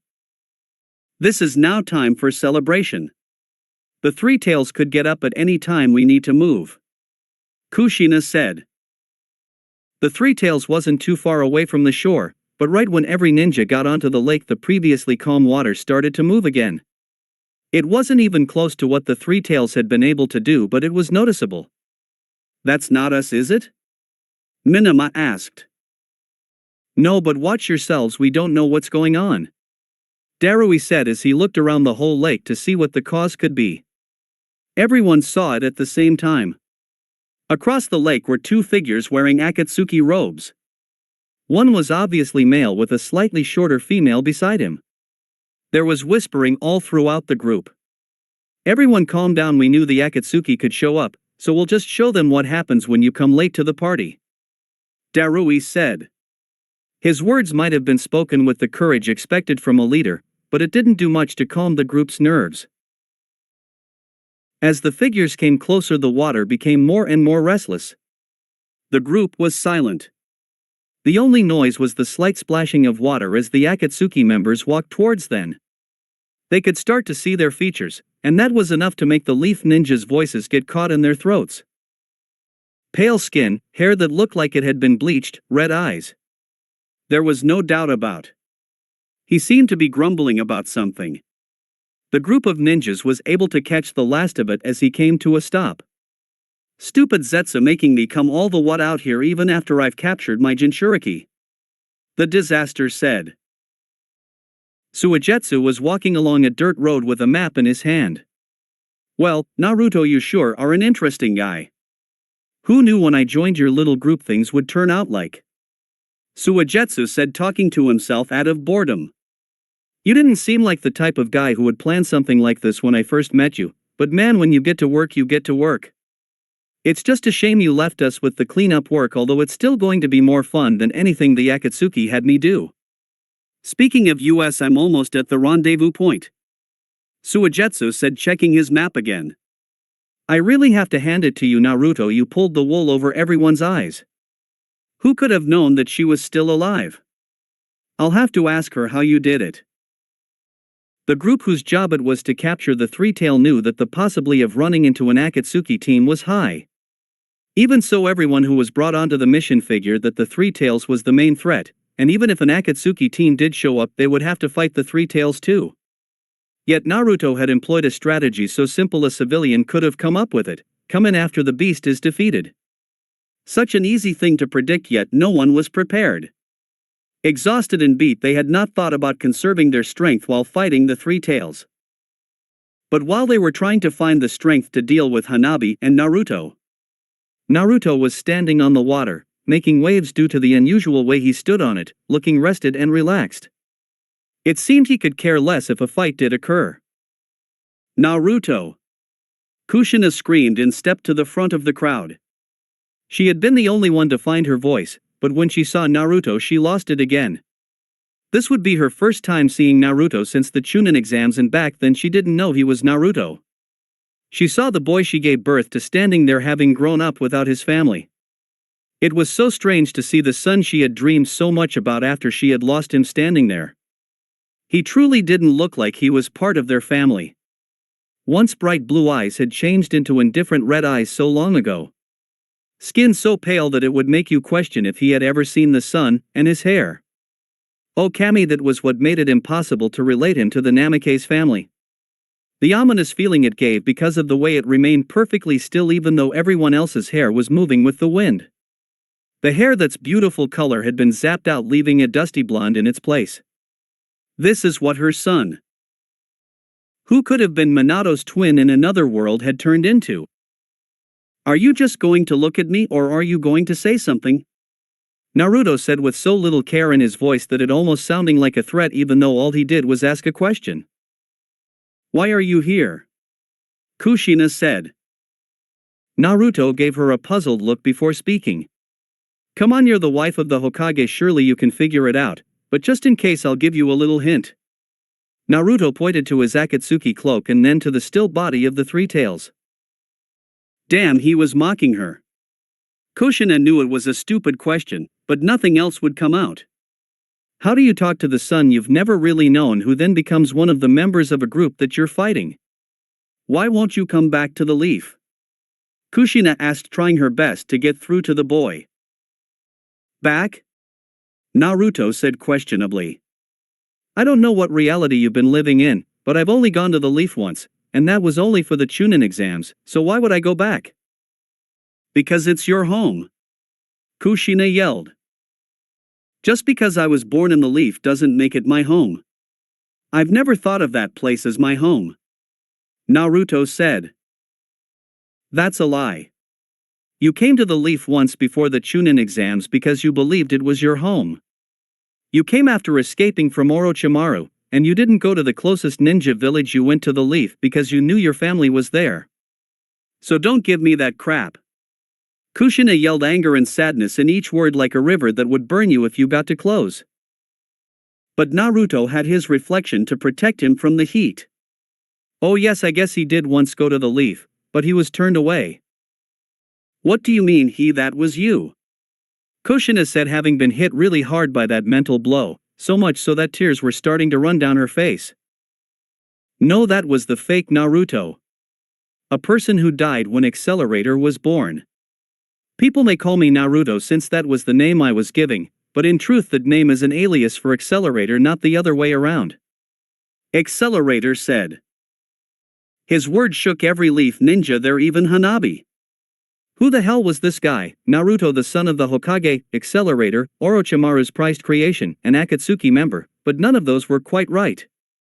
It was obvious that Naruto had no real loyalty to the Akatsuki, yet he would do anything they told him to do. Why do you hate us? Kushina asked, the emotional stress finally getting to her. I think that has been some misunderstanding somewhere along the line. Naruto said. I don't hate you or the leaf. In fact, I don't really hate anyone. The simple fact is I chose a side and so did you, and it just so happens those two sides' goals are against each other. There should be no hard feeling when it comes to this stuff. If I get attacked by the leaf, then they shouldn't complain when some of their ninja come back in body bags. I don't have any enemies, there are simply people who need to be taken care of to achieve my goal. Just like how the Akatsuki is fighting the Alliance to achieve its goals and how the Alliance is fighting the Akatsuki to achieve its goals. And what is your goal? Jiraiya asked, being the first to get in the way of Kushina and Naruto's talk. Naruto smiled. I'm the strongest ninja to ever live. Naruto said like it was a fact in a history book. But there are people you don't believe that, so what do? They try to find weaknesses, they try to fight me to prove that I'm not the strongest. I want to make sure everyone believes that I'm unbeatable. So in other words, I guess I want to become a god, and in becoming a god I can decide what goes on in the world. If I want to destroy a major village, then I will. If I want to save a single child from an army of millions, then I will. If I want to sit back and do absolutely nothing while the world moves on, like most gods tend to do, then I will. That will never happen. Naruko screamed at the absolutely insane idea. Oh really? Well, I've got news for you. The gears have already started turning. The pieces are almost in place. It's only a matter of time. The would-be god said. That was it. Everyone there knew exactly what the thing in front of them was with those words. He was a person who had been born with power, being the son of the Hokage, had power thrust upon him, Orochimaru's vector control, and had achieved power, joining the Akatsuki and creating a group of loyal followers. Yet even having all that did not satisfy the person, because there would always be stubborn fools that would not accept his power. Those who despite the odds would keep fighting, would train, would believe that they could win. They were the people who throughout history had beaten the odds. Who had beaten the previously unbeatable. Was there any way to stop those kinds of people? The person standing in front of them had found an answer. Not only did he have an answer, he had a plan. A plan that sounded impossible, yet the way he was speaking, no one doubted that if it went on without interference it would come true. Suddenly the entire group realized something: the Akatsuki wasn't nearly as dangerous as the person in front of them. In fact, it seemed the person in front of them was using the Akatsuki for his plan, but how could that be? He had never given a single order to the rest of the Akatsuki. He had always done what he was told, so why did it feel like he was the one in control? No one was unaffected by Naruto's declaration, even Hanabi couldn't believe it. Was Naruto really shooting to become a god? Hanabi knew that people attacked Naruto to prove themselves, but for Naruto to take it this far just to make them stop. Did it really make him that mad? Hey, egotists bastard! Kuratsuchi yelled, stepping to the front of the group. Naruto didn't react to the insult. He simply turned to the new fly buzzing in his ear. So you want to become a god and you have a plan to do it. That's fine and all, but if we kill you right here right now, then you'll never have a chance to become god. Kuratsuchi said, charging forward, already getting ready to shoot that substance at Naruto. Hanabi looked ready to defend Naruto, but he put his arm out in front of her and she stopped. You seem to have missed a very important part of the conversation. Naruto said, like a teacher talking to a kid who had misunderstood his lesson. I'm already the best. The only reason I want to become a god is to stop people who will throw their life away just to prove something to me. People like you. Naruto tapped the water with foot, and a wave, not as big as the ones the Three Tails had made but so much faster, was sent Kuratsuchi way. Not even a second later the wave engulfed Kuratsuchi body. There was a terrible crunching as the wave broke over the girl. A couple IWA ninja went to her rescue and pulled out her mangled body. Her arm was in an L shape, her ribs looked to be absolute destroyed and both her legs had been crushed, but she was still breathing. You see, I can be merciful, Naruto said, acting like what he did had been the best outcome for Kuratsuchi. Honestly, I have no reason to fight you, all I want is the Three Tail. It seems like a good deal since none of you will die. Shove your deal up your ass. Kuratsuchi said with the last bit of energy she had before the pain was too much for her and she went under. Hanabi looked like she wanted to kill Kuratsuchi, but once again Naruto stopped her. I'll ignore that since she is angry and does not speak for the whole group. I really do think I'm being nice here, since I could just kill you all and not only take the Three Tails but also the 9 tails. All eyes turned to Naruko with a look of pity. Naruko didn't want that. It was like she was holding them back. Even Minama and Kushina looked at her like she was holding them back. Naruko couldn't accept this. Naruto was using her to get the group to give up, but that couldn't happen because if it did, it would only prove that Naruko needed to be kept in the village at all times. I'm not some bargaining chip. Naruko screamed. So what if he's threatening to take me? What difference does it make? Even if we leave right now, the Akatsuki will just come after me some other time, and they'll defiantly get the Three Tails. But if we fight, then we have a chance to not only keep the Three Tails, but take down 2 Akatsuki members. No one answered her. They just looked at her, but it was no longer with pity, it was with determination. People tightened their grip on their weapons and turned back to Naruto. Sure, they were scared, but it didn't matter because if they gave up here, then nothing will have changed. The Akatsuki would still keep attacking until they had what they wanted, but if Naruto was defeated, then the Akatsuki's combat strength would be cut tremendously. Kuratsuchi was right, Naruto wasn't a god, he was just another member of the Akatsuki, and Akatsuki members had been beaten before. Naruto knew the moment Naruko gave her speech that they weren't going to run away. It was sad really they still believed they could beat him. This is why Naruto was going to become a god, because once he did, not even the most motivating speeches could convince people that they could beat him. You had your chance, Naruto said, making cyclones of wind and water. The IWA ninja erected a stone wall to protect it against the attack, but the defense was completely blown away by Naruto's cyclones. The ninja abandoned the wall and ran to all sides of Naruto. One Kumo ninja started doing signs for a lighting jutsu, but a long piece of metal suddenly priced his heart. Don't forget I'm here too, Hanabi said, retracting the Nuwabari and not very happy that the group seemed to have forgotten about her. She was here to prove that she was useful to Naruto. She would show them that they had just as much to fear from her as they did from Naruto. Hanabi did some hand signs and created a water cyclone very similar to one Naruto owned. Hanabi's, however, had a distinctive difference from Naruto's. While Naruto's were much more powerful than Hanabi's, he could only control them up to a certain range. Once he launched them, they would continue on their path until they hit something or broke apart due to not being held together by Naruto's vectors. Hanabi could control hers freely, and that's just what she did. She sent her water cyclone towards a random Kumo ninja.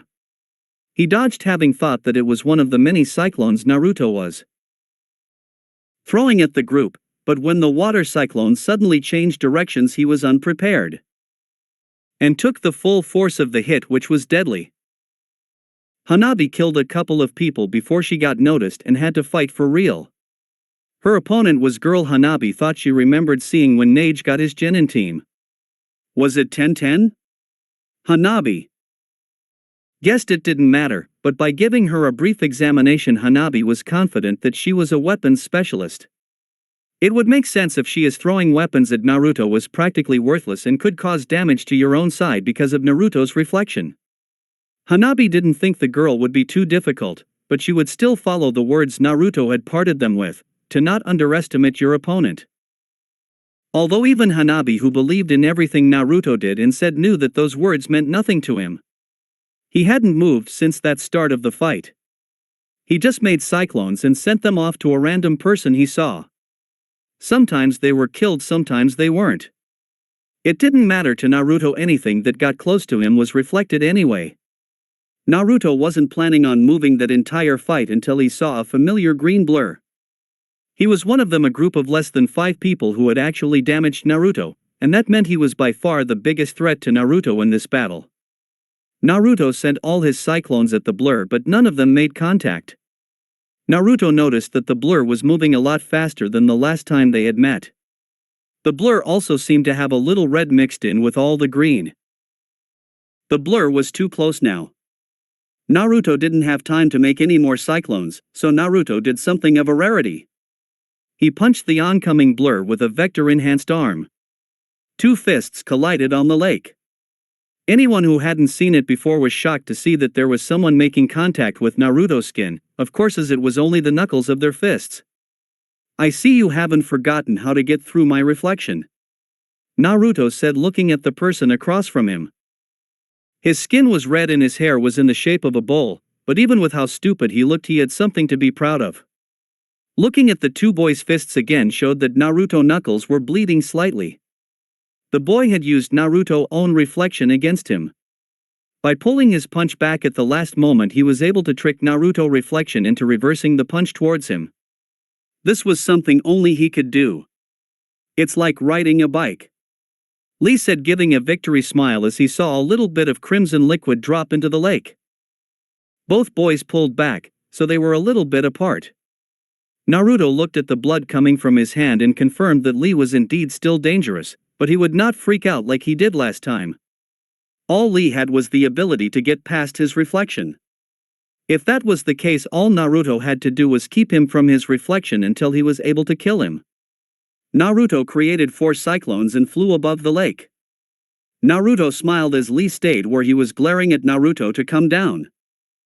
Lee could have jumped to where Naruto was, but that would take away the only advantage he had. In the air, he would not have the balance to pull back his punch, not to mention that he would be destroyed by Naruto since he would still be able to move freely. Lee's only option was to wait until Naruto made a strike. Naruto looked at Lee past the tips of his knuckles. Naruto knew he could easily take out Lee by touching him and reversing his blood flow, but Naruto wanted to take out Lee with an incredibly powerful punch. Naruto felt it was only right to kill the taijutsu master that way. Naruto increased the power of the vectors in his hand while ignoring the swinging chains that were hitting his reflection. Naruto's punches now had enough power to rip through Lee's body. Of course, Lee didn't know that as he had just exchanged punches with Naruto, so Lee would probably try to take Naruto's punch head-on again. This attack would wipe one person off the incredibly short list of people that had hurt Naruto. Naruto dived bomb Lee, winding up for a punch. To Lee it looked like nothing had changed with Naruto, but without Neji he had no way of knowing that Naruto had increased his power. Lee wound up for another exchange when he heard a shout. "Lee, watch out, he has a lot of chakra built up around his fist." Sasuke said, having watched Naruto transfer his chakra to allow him more power for his taijutsu. "This doesn't concern you."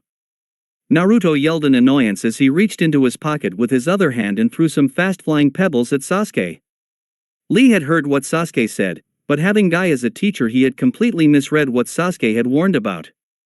Lee took it as to increase his own power instead of to avoid the attack.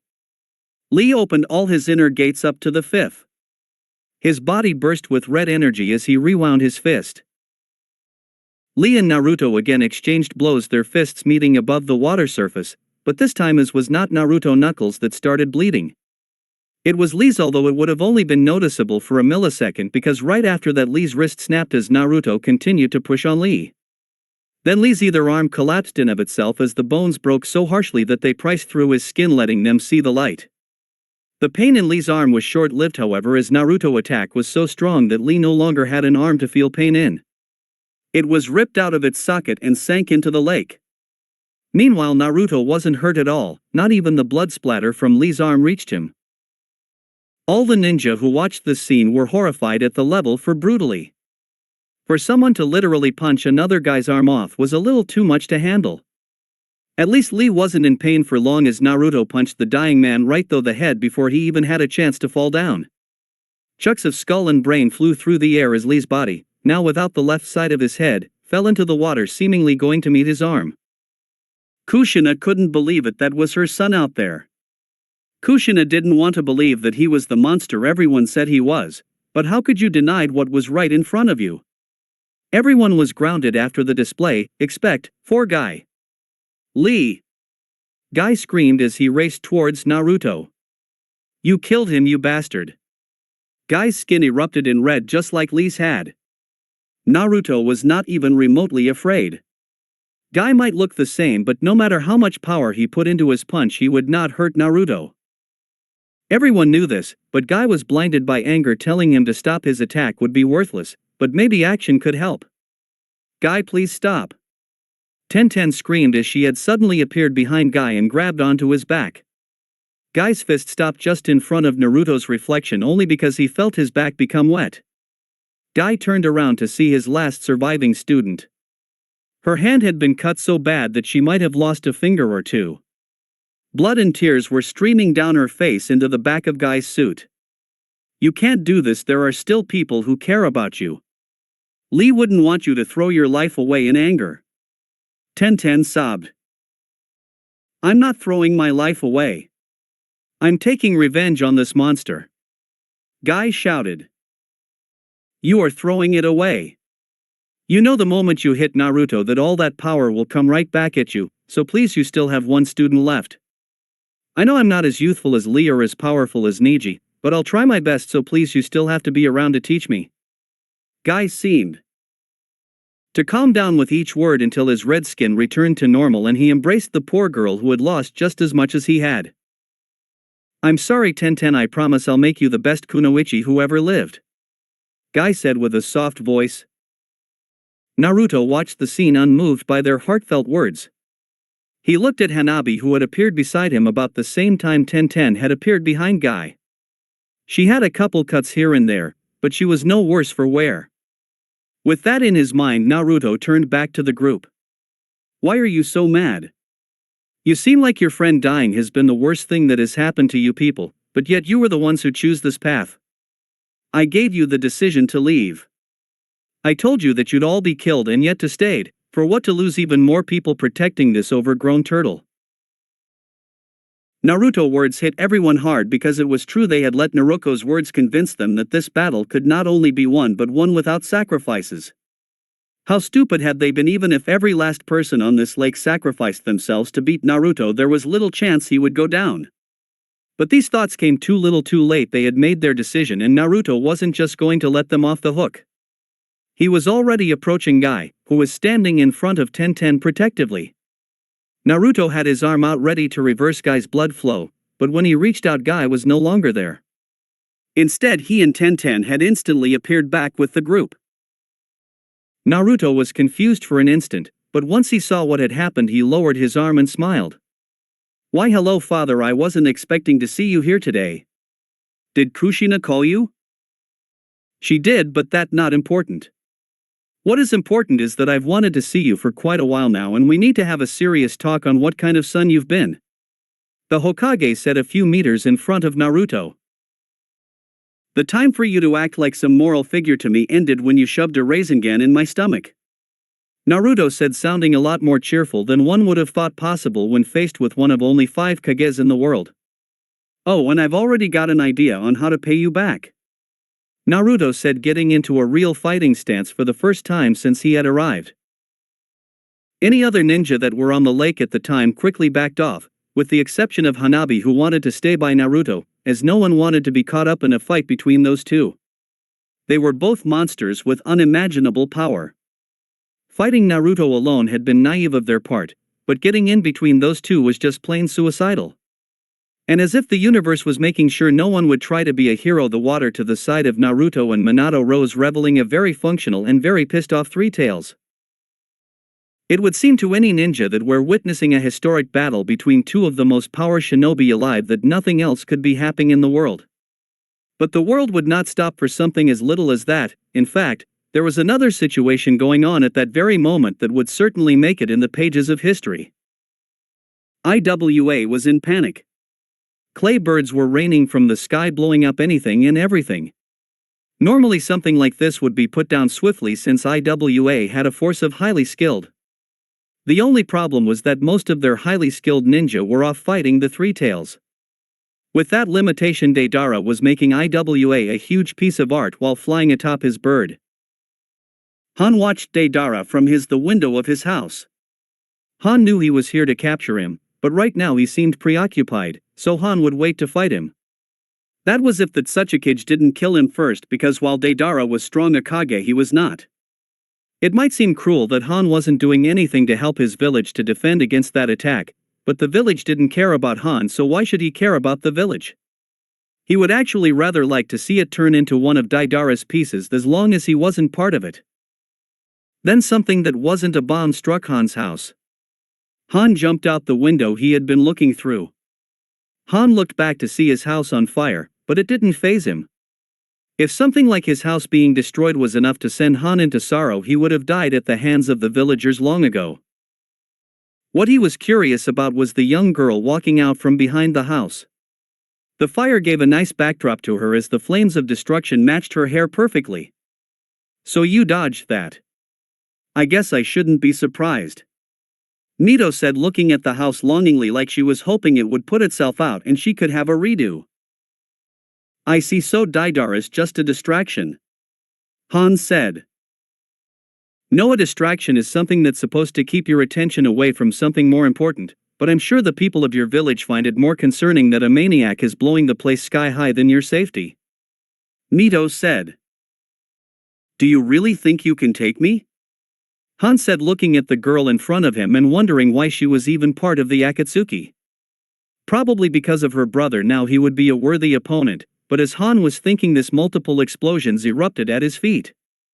Han had not even been remotely prepared for an attack, so he clumsily rolled to the side as he felt his armor get dented. "Wow, I really didn't expect that to work. Is that all it takes to catch a jinchuriki off guard?" Mito asked. Han got up to his feet. He wasn't really hurt, but his armor had been damaged, which really pissed Han off. Steam lifted up from a furnace on his back and seemed to cover him like a second set of armor. "You really shouldn't have done that, little girl." Then Han was right in front of Mito. She tried to block with her swords, but Han punch was too powerful and knocked her through a wall of the burning house. Mito came out coughing and a little blood coming from her forehead.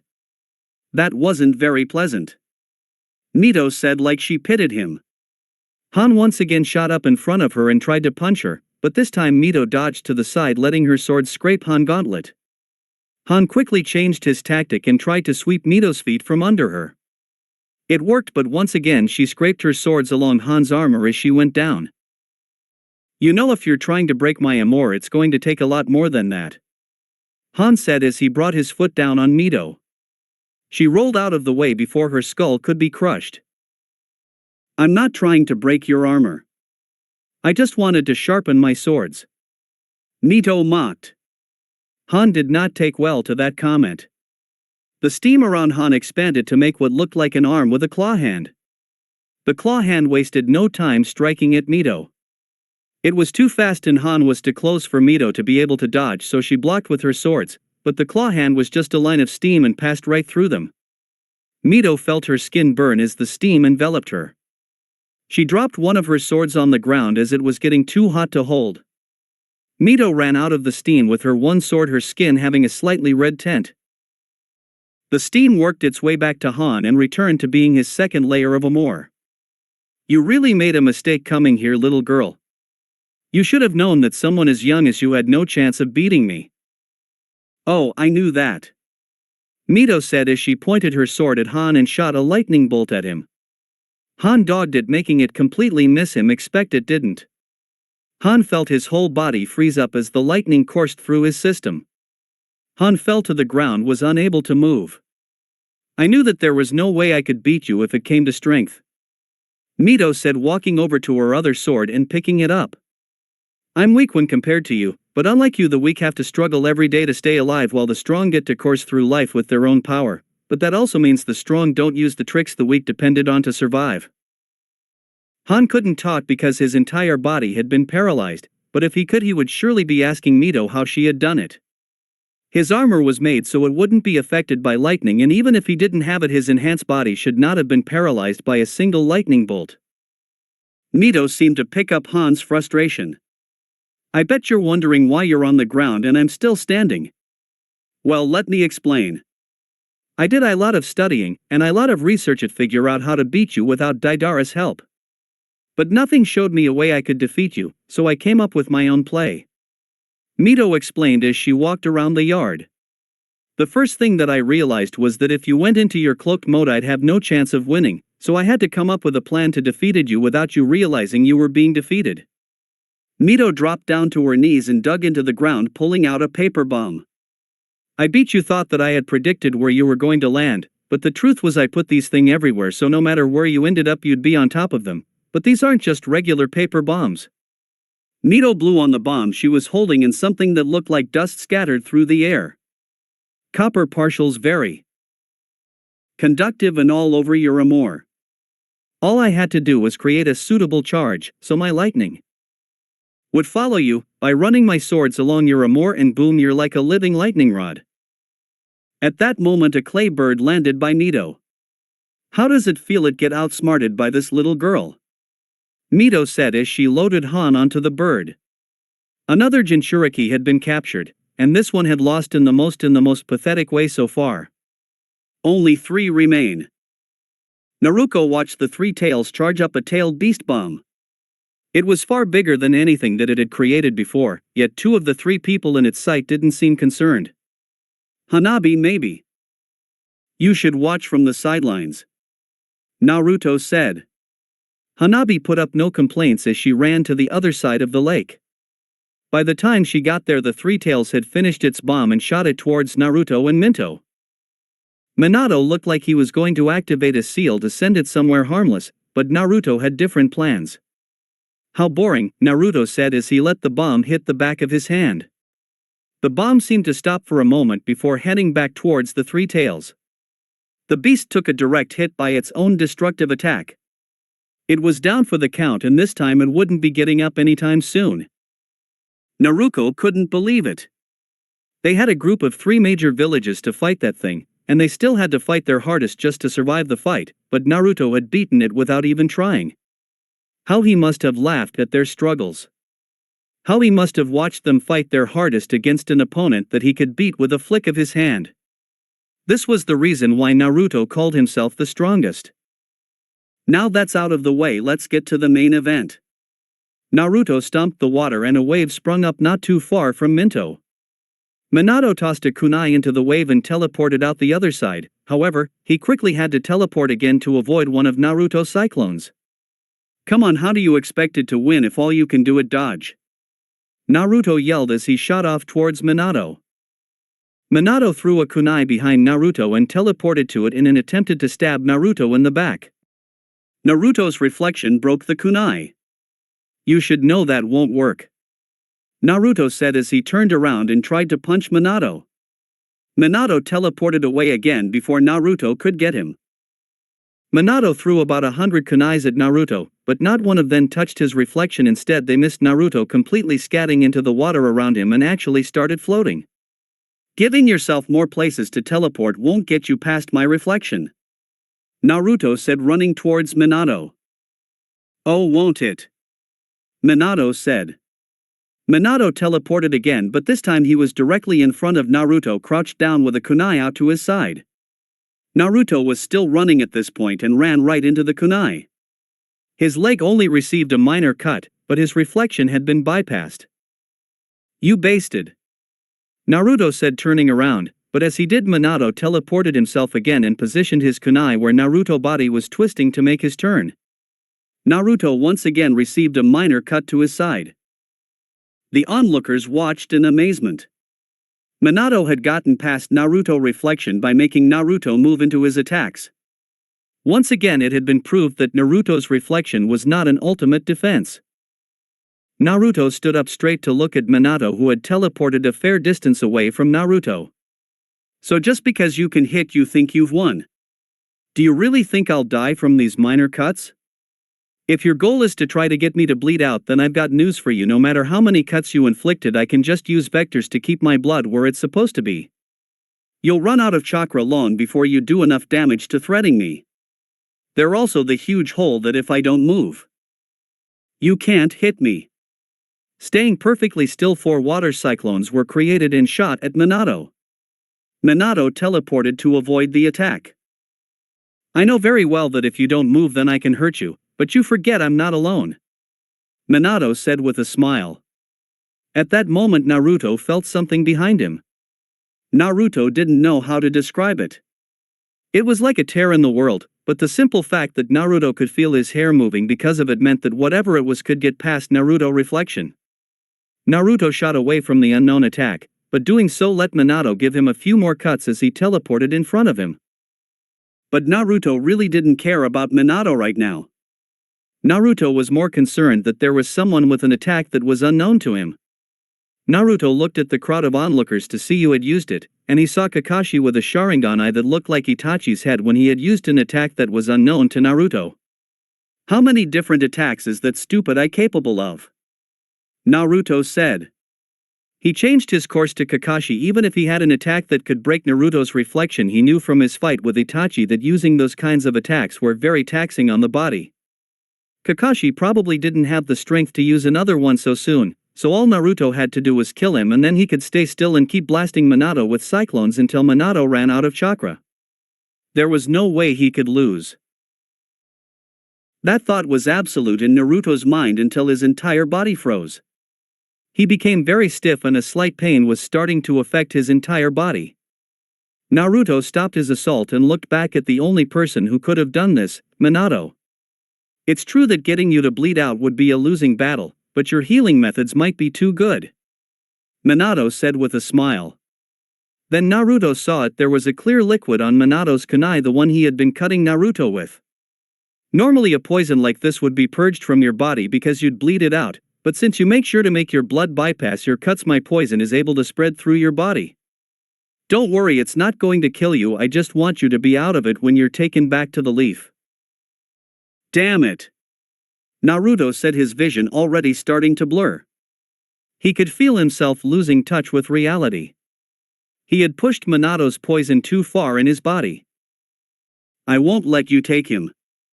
Hanabi screamed as she came running from the sidelines to help Naruto. Minato looked more than ready to fight her, but a voice stopped both of them. "Hanabi, stop this nonsense," Naruto said. "But you're going to dash." "Going to what?" Naruto yelled. "Going to lose. Have you already forgotten I'm the strongest? You think I need you to come and save me? Well, get this into your head, I'm the one who does the saving, I'm the one who wins. And it's about time I got serious." Naruto stood up, not looking the least bit affected by the poison. "You're right, Hokage, I can control my blood perfectly, but that also means I know where the blood is that you infected with your poison." Suddenly blood gushed from wounds that were no worse than cuts. The water beneath Naruto turned a sickening red as more blood dropped into the lake, but just as suddenly the blood stopped altogether. Minato looked at his son with wide eyes. "Are you crazy? Do you know how much blood you must have lost right there?" "Oh, I know exactly how much blood I lost, but don't worry, it's not enough to kill me," Naruto said, looking somehow even paler than before. "Besides, not only is the poison gone, the fight is fairer that I've given you this handicap. And for the record, I'm not crazy, I'm insane." With that said, Naruto raised his arm and the wind started spiraling towards it. Minato knew what this was from Itachi's report. Naruto was creating plasma. "Let me show you what happens when I get serious." Naruto laughed. The water became rough, like it was part of the ocean instead of a lake. The sky grew darker even though there wasn't a single cloud. Maybe it wasn't the sky getting darker, it was the ball in Naruto's hand getting brighter. The wind was strong enough to start throwing loose debris from the previous fights. Minato had to move his head to avoid getting hit by something round flying past him. He couldn't think too much about it, as Naruto's plasma was a far more dangerous threat than getting hit by a few rocks. Naruto shot towards him like a rocket. The water divided as he flew past, letting Minato see the water that would normally be on the bottom of the lake. Minato, however, was not deterred. Even if Naruto had a new weapon, the plan would not change. Minato teleported in front of Naruto to cut him once again, or at least that's what he had planned to do. The kunai he had aimed for had been in front of Naruto a second ago, but now it had been blown to the side from the sheer power of Naruto's plasma. Naruto noticed Minato beside him and sent a kick that was vector enhanced to make it strong enough to create a blade of wind. Minato used a lightning jutsu to cancel it out before it got to him. It may have been a better idea to just teleport, as Naruto changed his destruction and tried to bring his ball of destruction down on Minato. Minato teleported, which caused Naruto to hit the water Minato had been standing on. If people doubted the power of Naruto's plasma before, then that moment was all that was needed to convince them. The plasma came into contact with the kunai Minato had used to teleport to. The kunai didn't just simply shatter, it was disintegrated. Then the water was hit, it was pushed out and up in all directions, leaving the bottom of the lake visible, and even though this was next to impossible to confirm by the onlooker because of the huge waves on all sides, they could swear that the bottom of the lake cracked like a spider web even though the plasma had been nowhere near it. Minato was the most shaken by the power of that attack because it had been meant for him. How Itachi managed to get away with only a broken leg after getting hit by that attack was a miracle. The water was steaming as it poured back into the hole Naruto had made. Like a demon walking through the gates of hell, Naruto emerged from the steam. Minato was a little shocked to see that the ball of destruction was still in Naruto's hand. Minato thought that, like a Rasengan, once it had hit something it would be used up and the user would have to create another one. It seemed this wasn't the case for Naruto's plasma. Naruto once again divided the water as he flew toward Minato. Minato knew he had to dodge the attack, but if he couldn't come up with a new way to teleport in front of Naruto, then he'd just be wasting chakra. Damn, if only Minato could get a couple more cuts in, then he was sure the poison would either take Naruto out or Naruto would pass out due to him having to bleed the poison out. Minato had to do something, so he threw a new kunai that was lightning enhanced at Naruto. With the lightning strengthening the kunai, it was able to withstand the power of the plasma and stay of course. Minato teleported when it got close to Naruto and made an attempt to stab him, but Minato was there for less than a second before he had to teleport away. The reason was Naruto already had his plasma ready to hit Minato the moment he teleported. Nice try, Naruto said. But you were only able to get me to run into your attacks because I didn't know where you would teleport, but when I know where you're going to teleport it's easy to guess the when. Although it looks like I did screw up on that one. Minato knew that had been a bad idea. He had felt the plasma nip at his hair the moment he teleported. It was due to luck in the fact that Naruto's senses were dulled thanks to the loss of blood that Minato had avoided direct hit, but if he attempted that trick again then Naruto was sure to land. Minato prepared himself for Naruto to rush him, but instead Naruto backed away from Minato. He stopped at one point on the lake apparently content with staying there. He started his usual attacks of sending cyclones at his opponent. Minato was confused. Why had Naruto backed off? He had no reason to. He could have just kept rushing Minato. It wasn't because of the plasma, it was still sitting in his hand like normal. It wasn't because Naruto had suddenly become fearful of getting too close at Minato. Minato went through every reason in his mind as he dodged Naruto's attacks. Naruto also wasn't staying completely still. He was running around, but staying close to the spot he had stopped on. He could have been moving around to keep Kakashi from using that jutsu on him, but seeing as Naruto could dodge it from a standstill position without any repercussions made that theory unlikely. The only reason Naruto would be there is because there is something he wants to do that can't be done anywhere else. Minato had no idea what that could be, but if Naruto had stopped his charge to defended that spot then it must be something big. Just then two cyclones came from either side of Minato trying to crush him. Minato teleported closer to Naruto and almost dropped to his knees. Minato had been using too much chakra, he couldn't keep teleporting like this, he had used more than half his chakra already. But that also had to be true for Naruto. Using all these attacks must really be taking a shot to his chakra. In fact, it looked like it was way worse for Naruto. Minato could already see that the cyclones Naruto was using had become less powerful and less frequent. It was even more obvious when you looked at Naruto directly. He was sweating badly and you could see he was struggling to keep on the move. That's when Minato realized that Naruto didn't have enough chakra to keep fighting, instead he was going to do something at that spot that would end the fight, and it probably had something to do with the plasma in his hand. Minato griped his kunai if he could just interrupt whatever Naruto was doing then Naruto would be forced to use the chakra from his reflection as backup, and once that happened it was game over. Luckily for whatever reason Naruto was moving around, so if he could just cut Naruto then the poison would at least stall him. Minato threw a lightning-enhanced kunai at Naruto. Naruto smiled as he aimed for the spot he knew Minato would teleport to. Except Minato didn't teleport to that kunai. Naruto had been too focused on that kunai and missed the second one Minato threw directly behind it. That was the one Minato teleported to, and by the time Naruto noticed it was too late to stop his momentum even with vectors. However, the smile never left his face. Minato saw it out of his peripheral vision just before it hit the side of his mouth. Minato knew what it was Naruto's rubber ball, but all Minato could think about as the ball shattered his jaw is when Naruto had thrown. Then as if time had stopped right before Minato would be sent skipping on the water's surface, Naruto gave him an answer. It was when I created the plasma you were too busy to notice. I knew where it would be and what time it would be here, so I took a bet.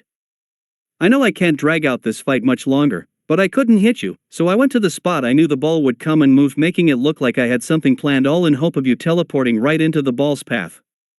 Like I told you Hokage, when you know the where it's easy to figure out the when. Minato's body was ravaged by the collision with the water. He wasn't even up on his feet when Naruto was above him with the plasma coming down. It's game over for you Hokage, Naruto yelled. Minato didn't even have time to think, he teleported to the nearest kunai. Minato breathed a sigh of relief as he escaped Naruto's attack. Or so he thought. There was no time to react, the plasma was already touching Mito's stomach. Minato only had time for one thought, Naruto can throw it? The plasma hit and sent Minato flying once again. This time was not nearly as pleasant. Minato knew his entire rib cage must have collapsed. He was also having trouble breathing, so a priced lung wasn't an impossibly. He was sent so far that by the time he started skipping it was on hard land instead of soft water. Minato defiantly broke a few more bones from the landing. Once he finally came to a stop, he was in no condition to be fighting, but Minato would consider him the luckiest man alive right now. Everyone had seen the power of Naruto's plasma. He should be dead, so why wasn't he? Meanwhile, back on the lake, Naruto stumbled back and forth. He had lost too much blood and too much chakra. He was in bad shape, but he knew Minato was still alive, and Naruto wasn't about to leave the fight unfinished. Naruto staggered to where he sent Minato, but a voice in his head stopped him. "We are ready to seal the 5 tails, so get the 3 tails over here as well," Pain said. Naruto hissed in annoyance. He couldn't just ignore Pain's order, not yet anyways. He looked towards the 3 tails and to the group of onlookers. Some of them were running to help Minato while the other were watching him with unbelieving and caution's eyes. They wouldn't bother him now. "Let's get going, Hanabi," Naruto said, hopping onto the back of the 3 tails. Hanabi had heard the order too and stepped aboard without question. Those who were still watching Naruto were amazed and fearful to see Naruto using his vectors to lift the 3 tails so it floated through the air. No one thought about to stop him as they flew away. Once they were far enough away from the lake, Naruto dropped to his knees, sweat rolling onto the 3 tails back. Naruto had used all the chakra he could without taking his reflection down, but he had to keep this stupid turtle in the air, so he took down his reflection to access the extra chakra. Naruto, feeling the true extent of his injuries, took a seat. "Naruto, are you okay?" Hanabi said, scanning him with her Byakugan, looking worried, probably noticing that his reflection was down. "I'm fine," Naruto said. "Maybe we should land and give you some time to refill your chakra." "I said I'm fine," Naruto said, giving Hanabi a hateful glare. Hanabi didn't accept that answer for a second, but she let it go and turned to look off into the distance. She hadn't ever seen the world from above the clouds before. It was a beautiful sight, but Hanabi's worry kept her from enjoying it fully. Hanabi couldn't take the only sound being Naruto's labored breathing, so she shot off a question. "Why didn't your plasma kill Minato? I saw how powerful it was. It should have torn his body apart." "It was because I threw it," Naruto said, but realized he would have to give an explanation. "As I'm sure you know, plasma is impossible for other people to create. It's not because it requires an ungodly amount of skill. Any ninja with a wind affinity could probably condense the required amount of wind to make plasma.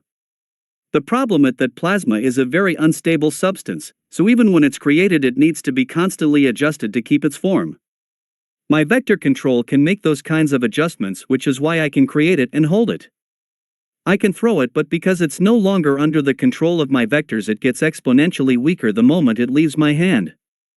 It was simply a fact of when it hit Minato was too strong and the attack had become too weak." Suddenly Naruto went into a coughing fit. The 3 tails fell to the earth like it had been on strings and they had all been cut. Hanabi was afraid that they were going to crash, but Naruto got his vectors under control long before they hit the ground.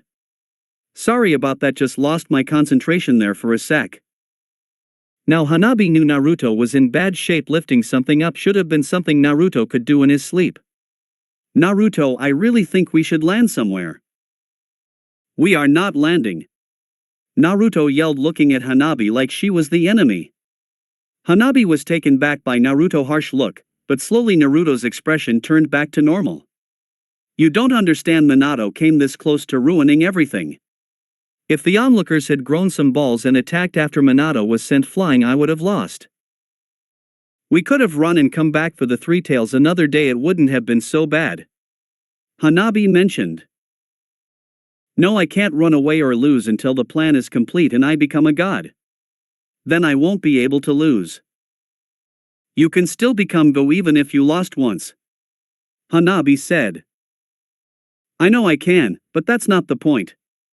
The whole plan rides on me becoming god as the strongest ninja alive. If I don't, then people will just say I became god to get more power and beat the people who defeated me. Then nothing will have changed. They'll still try to prove they're better than me, but if I become god with a flawless record, then people will say that I was unbeatable before I gained all this power. How could he possibly be defeated now?" "Then what is this plan?" Hanabi yelled, tears streaming down, not being able to take Naruto's talk about some plan she knew nothing about. Why won't you tell me? I know Suigetsu's part of it. Am I really that untrustworthy or am I too weak? Hanabi tried to wipe the tears away, but they were coming out much too fast for her to deal with. Naruto looked at the girl, his face cracking with the hints of guilt.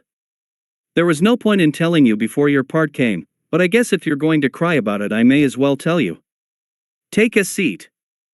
Hanabi quickly took a seat across from Naruto, waiting for his explanation, but Naruto didn't give one. He sighed and created a mini cyclone. He sent it around to Hanabi back. It hit her, but it wasn't strong enough to do any real damage. Instead, Hanabi was flung onto Naruto's lap.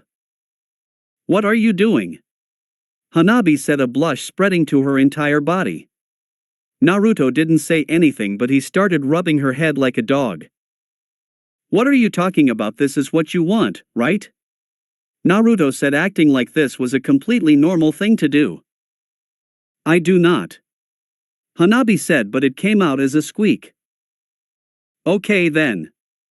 Naruto said, taking his hand off Hanabi's head. Wait, Hanabi said without meaning to. Naruto looked at her, already knowing what she was going to say. Could you keep doing that? It feels good. Naruto smiled and he put his hand back on Hanabi's head. So you want to know how I plan to become God? Minato was being rushed to the leaf. His condition was absolutely terrible. You could hear the bones bounce around in his body as he was being moved.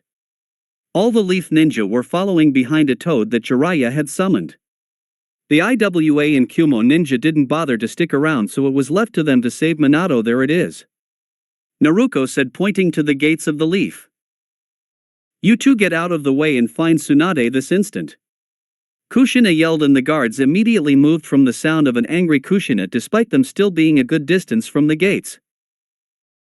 Minato was rolled in surgery not long after.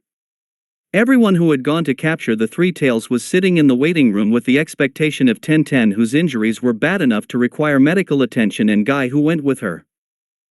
What are we going to do? Minama asked. Naruto beat Minato. How can we stand up to someone as strong as him? What are you saying? Naruko said, jumping up from her seat.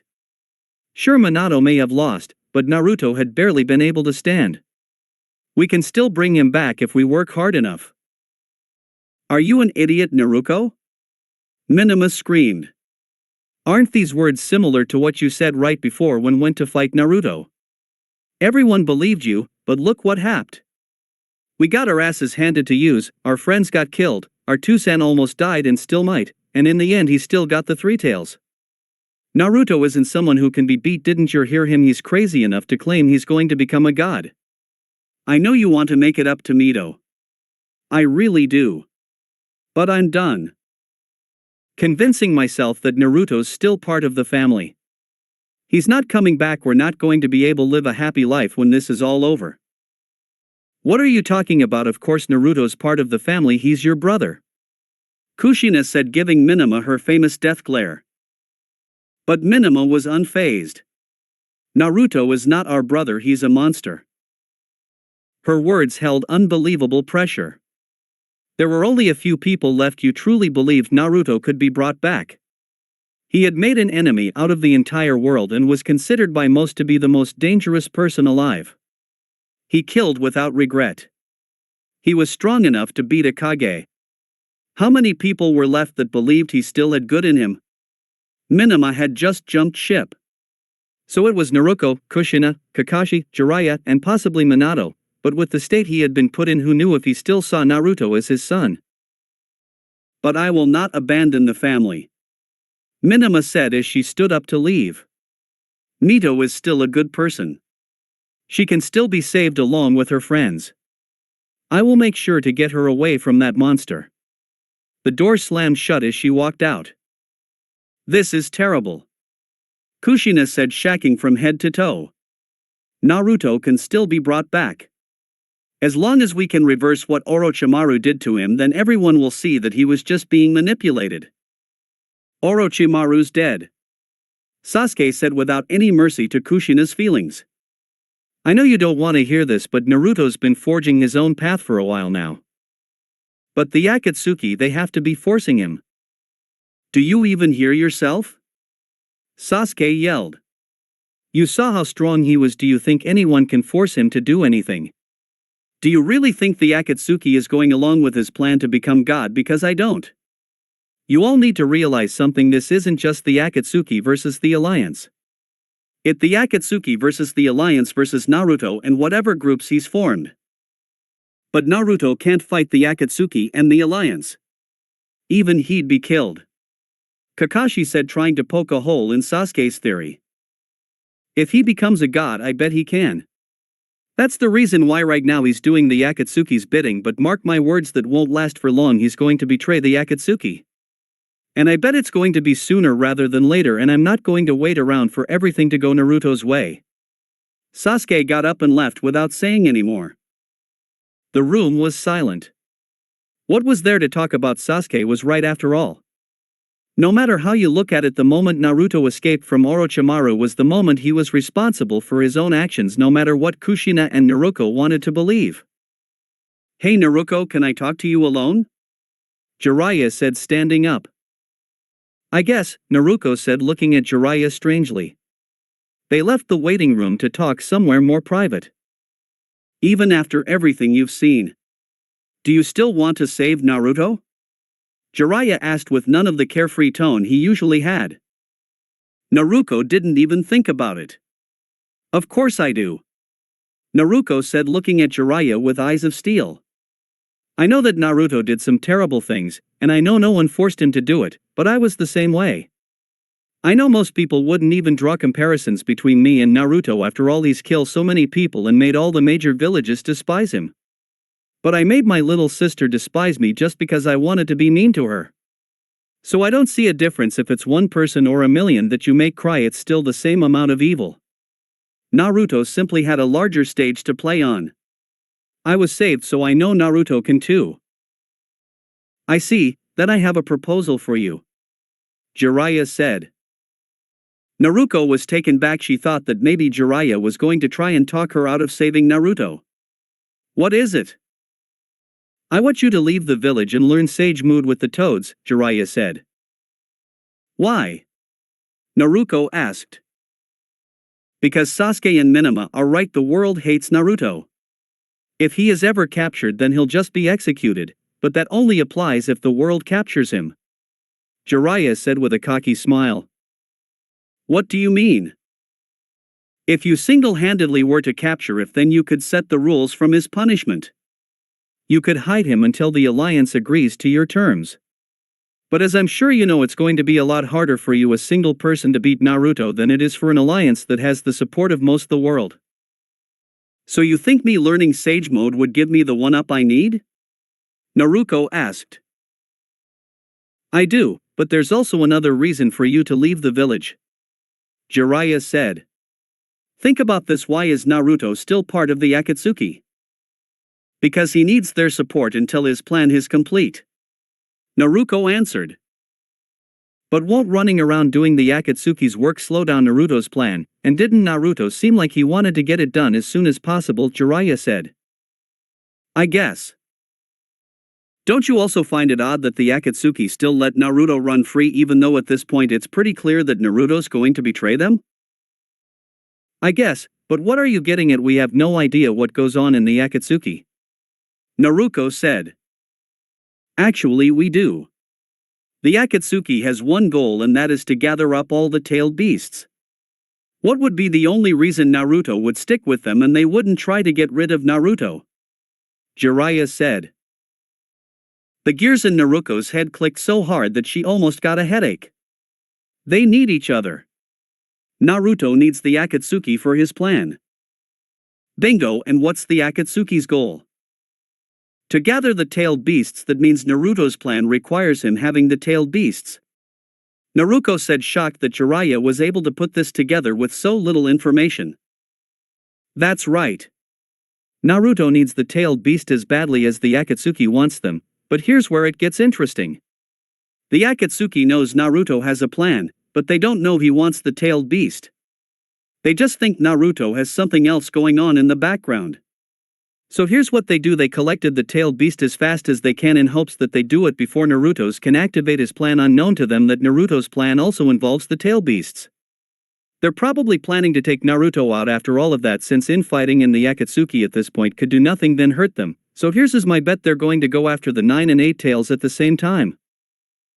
You're saying the Akatsuki's going to attack both Kumo and Konoha? Naruko asked, just imagining the destruction that would occur from a battle like that.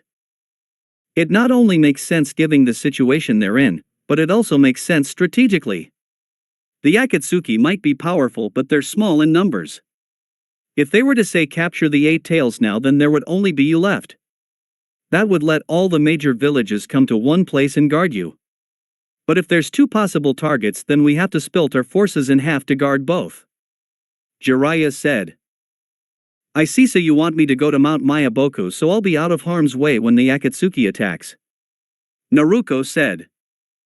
Yes, Jiraiya said, knowing he was in fact asking Naruko to abandon the village for her own safety. I'll go, Naruko said. No matter what, the Akatsuki will attack, so even if I'm here I'll just be a target. I'm glad you aren't as stubborn as I thought. Jiraiya said, happy that it went over so easily. So when do I leave? Naruko asked. Right now. Don't worry, I'll tell Kushina and Minato everything.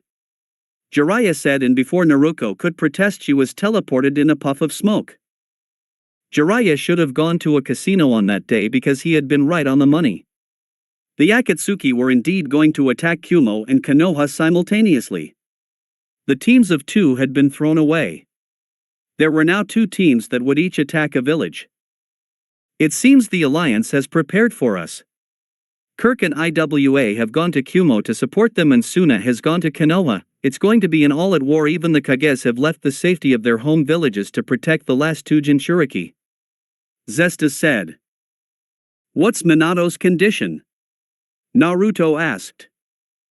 Alive, but weak, very weak. It has only been a week since you humiliated him. Even if he's not at 100%, I doubt he's so out of it that he can be called weak. Conan said. Enough chit-chat. We've already sealed the 3 and 5 tails. This will be our last mission. Pain said to the group. I wish you all the best of luck. I won't let you down, Master Pain. Toby said, jumping up and down like an idiot. Once Pain dismissed them, the Akatsuki split off into 2 groups. Pain, all 6 of them, Konan, Hanabi, Mito, Hitomi and Zesta headed to Konoha. Kisame, Deidara, Naruto, and Toby headed to Kumo. Wow, this is so exciting. Toby said as he led the group to Kumo. Why is our group so much smaller than the Konoha group? We only have 3 and they have 11 if you count all the Pains. Deidara said. What about me? I'm here too. Toby said, trying to get their attention. Stop complaining. Kisame said. Zestu isn't meant for fighting and the girls aren't S-class, besides they lived in the Leaf, so it makes more sense for them to go there. Besides, I'm sure the 3 of us won't have any problems. Naruto said, not thinking too much of the battle that was coming up, but that battle that Naruto planned after this. I'm still here. Toby yelled, but none of the Akatsuki members paid him any mind. Toby seemingly burst into tears, but behind his mask read, I was thinking about what was to come. It was ready to keep Naruko in check during this mission, and if Naruto proved to be unreliable, then it would have to cut him loose. The endgame was almost here. The only question was, who would put their pieces in the winning position? That's it for today. Remember to show your support to the creator of this story if you enjoyed it. If you would like more parts of the story to be uploaded, leave a comment and subscribe to get notified when the story continues. Bye-bye for now, and I hope that you all have a wonderful rest of your day.